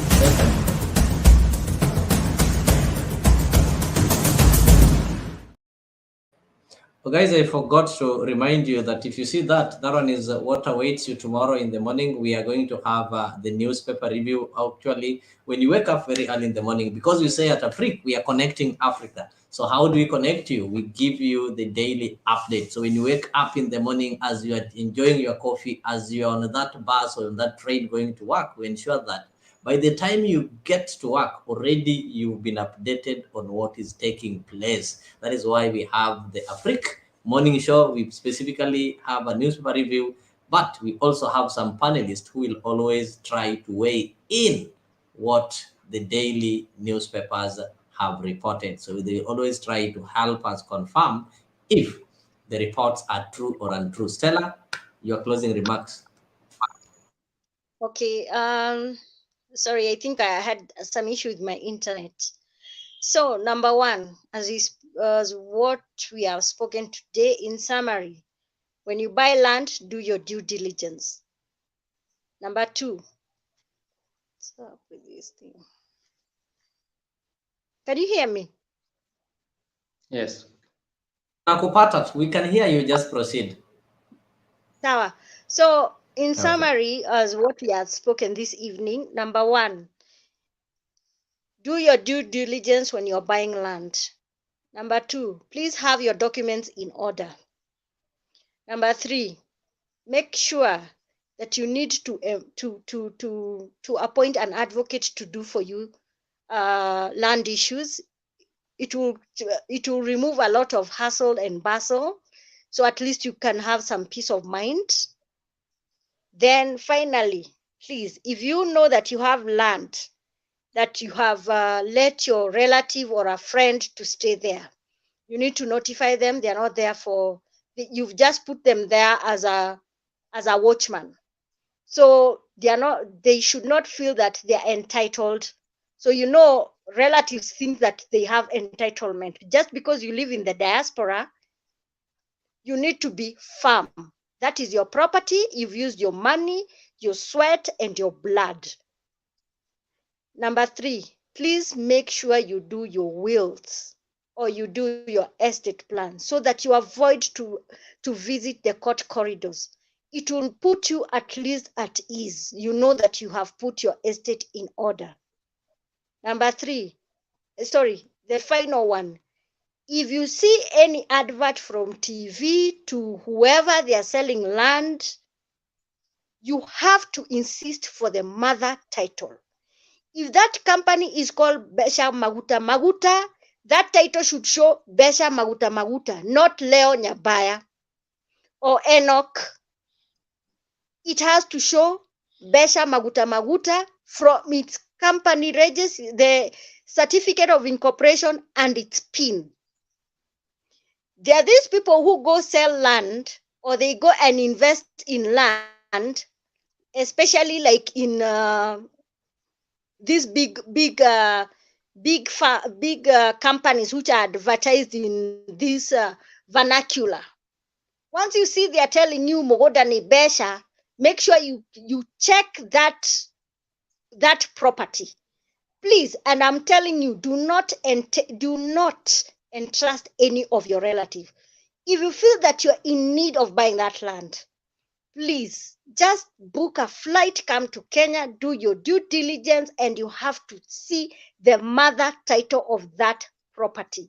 If they tell you that they are doing a joint venture with a certain company, make sure you ask for that title, and that title should show the joint venture company. Get its PIN, get its certificate of incorporation. You need to see also who are the directors. There's something called a CR12. Just in case of any uncertainty, you can sue the company and the directors if your money gets lost. And this is what I'm trying to emphasize with the diaspora people. Do not engage any of your relative. Others, they don't have any good heart of seeing you that you're investing. They will waste your time, your money, and you'll have some mental breakdown because you entrusted the wrong person. I think that's in summary. Then the final thing, please do your wills. Please make sure that what you're doing for your children and also your beneficiary, let them be at peace when they are having this property. Don't subject them to go to court and fight each other. I think that's it. Allow me, Bwana Next, Coordinator, Sasa. to thank the diaspora people. Yes, thank them, please. All of them. Thank all the diaspora people who are listening, and there are so many of them. And I've had to be called by several of them, and I said, why can't we have these people over here? Well, I just tell them, support them. They'll jump in the plane and they'll be here, and they'll speak to them. So I have areas of leadership that I can be able to do that. So here with our people. So thank you everybody from diaspora who is on here. Thank you and God bless you. Thank you so much. Nata siwezi funga, nimemwona mwenzangu hapa anaitwa Jex the moderator. So umejua hii sura tukiona, nimeona Stella amechangamka, ni kama nimeona tunataka kuchange tune tuende kwa hiyo upande mwingine. So pengine Jex ukikuja tusalimie tu. Leo tulikuwa tunaongea mambo ya shamba, ni Dr. Shamba. Sasa tusalimie, najua una mengi. Manake kumekuwa, nilimwona huo upande mwingine wa studio akituletea rais akiwa moja kwa moja kule Ikulu. So pengine kuna matangazo yametangazwa pale anataka kutuambia. So back to you Jex, so tuambie kama unataka mazungumzo ingine tuone kama tutaweza. Now, thank you so much, Bwana Leo. Thank you so much, our panelist. Actually, I was behind the studio, and I can tell you for free, last Sunday and this Sunday, you guys have taken this to the next notch. And thank you very, very, very much, Bwana Njoroge, Mr. Enoch. Of course, today the engineer wasn't in, but this has been made possible by you guys. And huku nje tumesoma tu sana. I have a book, nimejaza notes na so many sentiments from you guys. Thank you very, very, very much. This, I'm sure, has educated the many who have watched, the many who have listened. This will go a long way. You know, if you have saved 1 million from somebody today, if you have saved hundreds of thousands that would have gone to scrupulous dealers, you know, you have done something amazing. You have touched a life, and we are grateful. Thank you so very, very much. Actually, I haven't sina mengi. I just felt I needed to come appreciate the many viewers. Leo huku nyuma ya tent tulikuwa tunang'ang'ana tu ku coordinate traffic.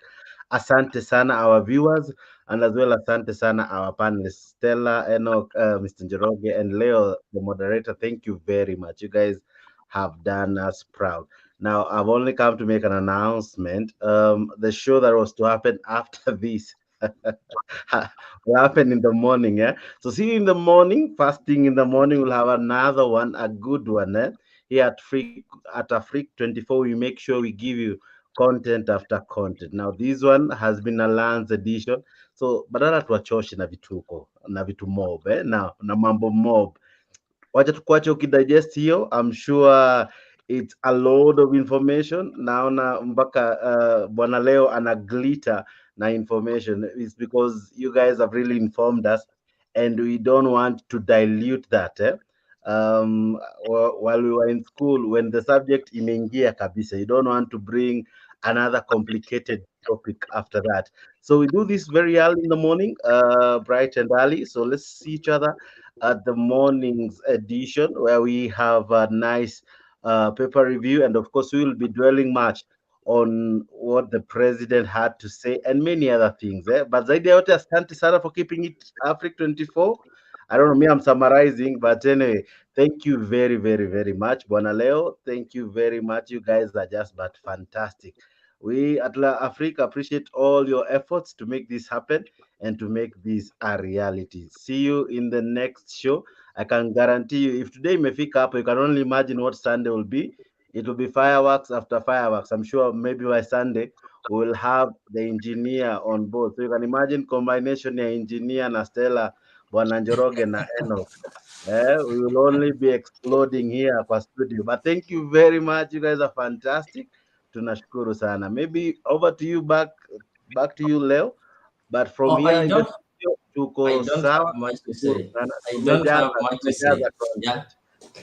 Just on behalf of Afiq 24 Hours TV, on behalf of the panelists, I just want to say thank you to our viewers. We really appreciate. And if you missed this live show, I want to tell you that nothing is lost. You can still find the feed. It is recorded and you'll find it on all our YouTube and Facebook channels. And very soon, I know we are working on Twitter. It is called X. So we are working on X and this thing called TikTok, so that you will be able to find this information in all the channels that you want.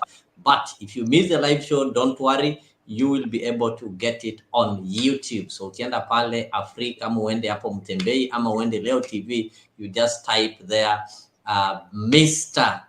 Oh, no, sorry, not Mr. but Dr. Shamba, you'll find it and you'll be able to watch and follow. Kama kuna kitu walisema na uliona walisema haraka, so you'll get time hata we set iende kwa slow motion. Just a quick one. There's something Yes. Stella saying. I think hiyo ndio imefanya nikajiasha kwa studio. I wasn't to do this. She was talking about the celebs. Maybe I can ask this. Tunaona siku hizi celebs ndio wanatumika kuuza mashamba. And of course we were used to the slogan Shamba Maguta, only for you to find the Shamba, it's so interior and it's so bad, and then it's in the waterlands, so at times in a log maji.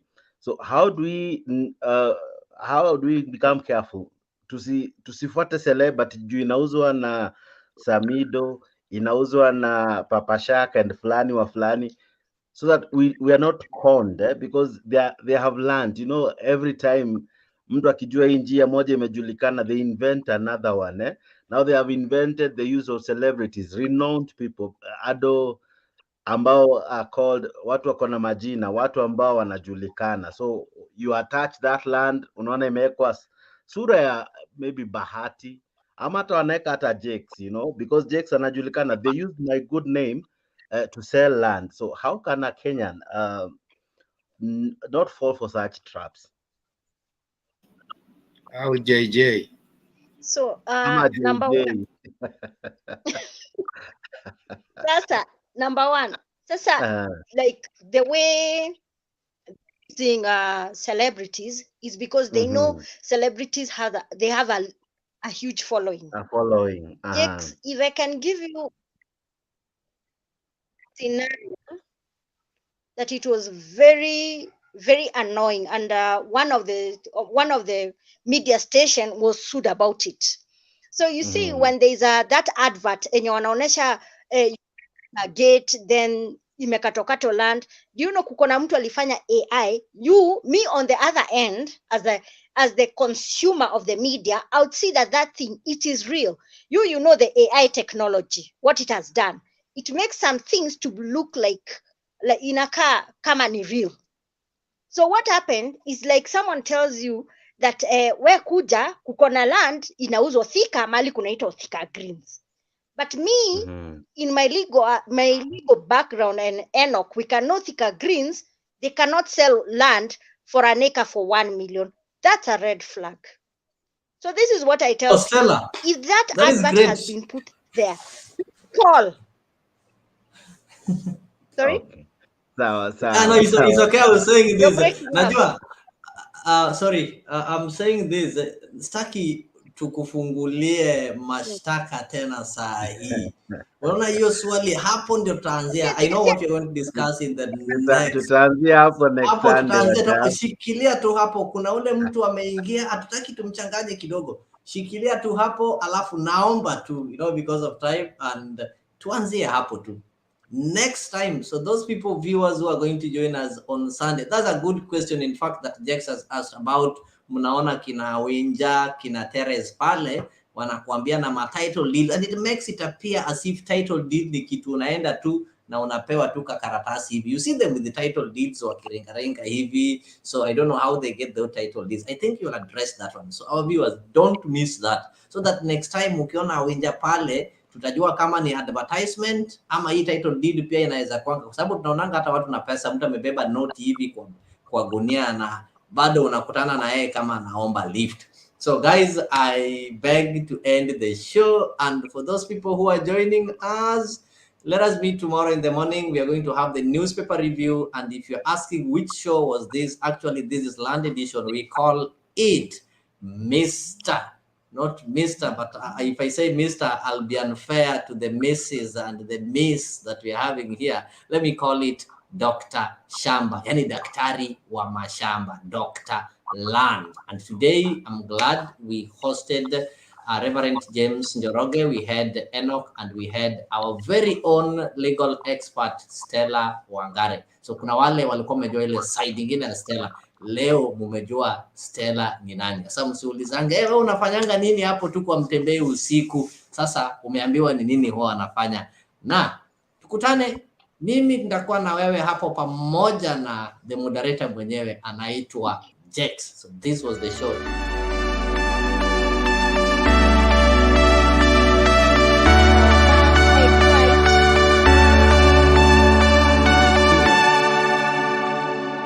Have been tormenting us.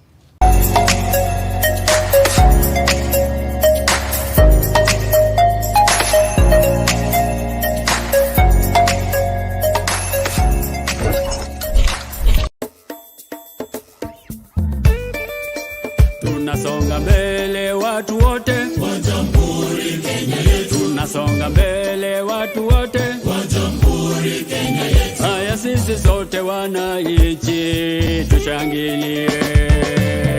Kwa Jamhuri, kwa Jamhuri, kwa Jamhuri Kenya yetu yaenda mbele. Kwa Jamhuri, kwa Jamhuri, kwa Jamhuri Kenya yetu yaenda mbele. Mwaka wa 60 umefika, tangu Kenya iwe huru. Mwaka wa 60 umefika, tangu Kenya iwe huru. Haya sisi sote wananchi tushangilie.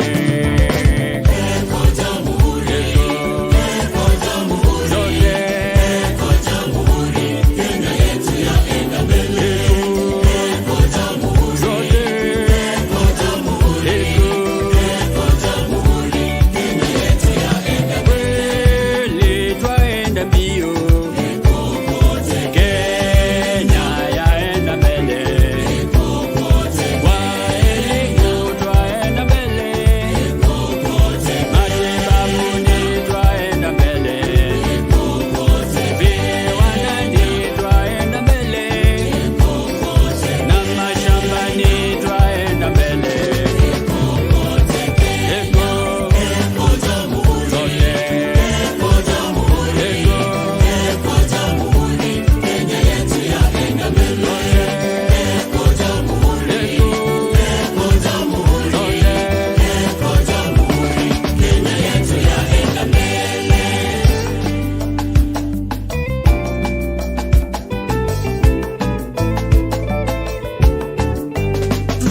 Tunajivunia Kenya nchi yetu, kweli yapendeza, kweli yavutia. Tunajivunia Kenya nchi yetu, kweli yapendeza, kweli yavutia. Kenya nchi yangu nitaitoloza, nitailinda maishani mwangu.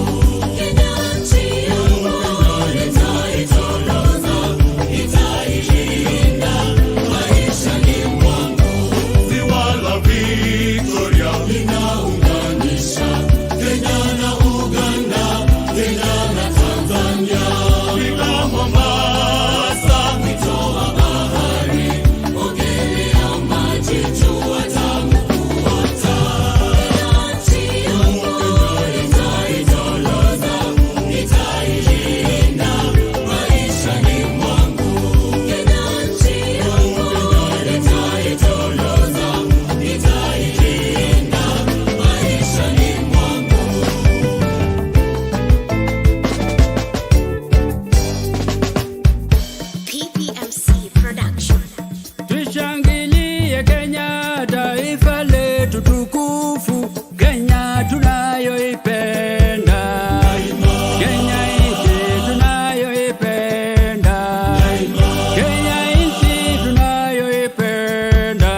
hatutaiacha kamwe, Kenya hatutaiacha wenzangu, Kenya kipenzi chetu, hatutaiacha milele daima.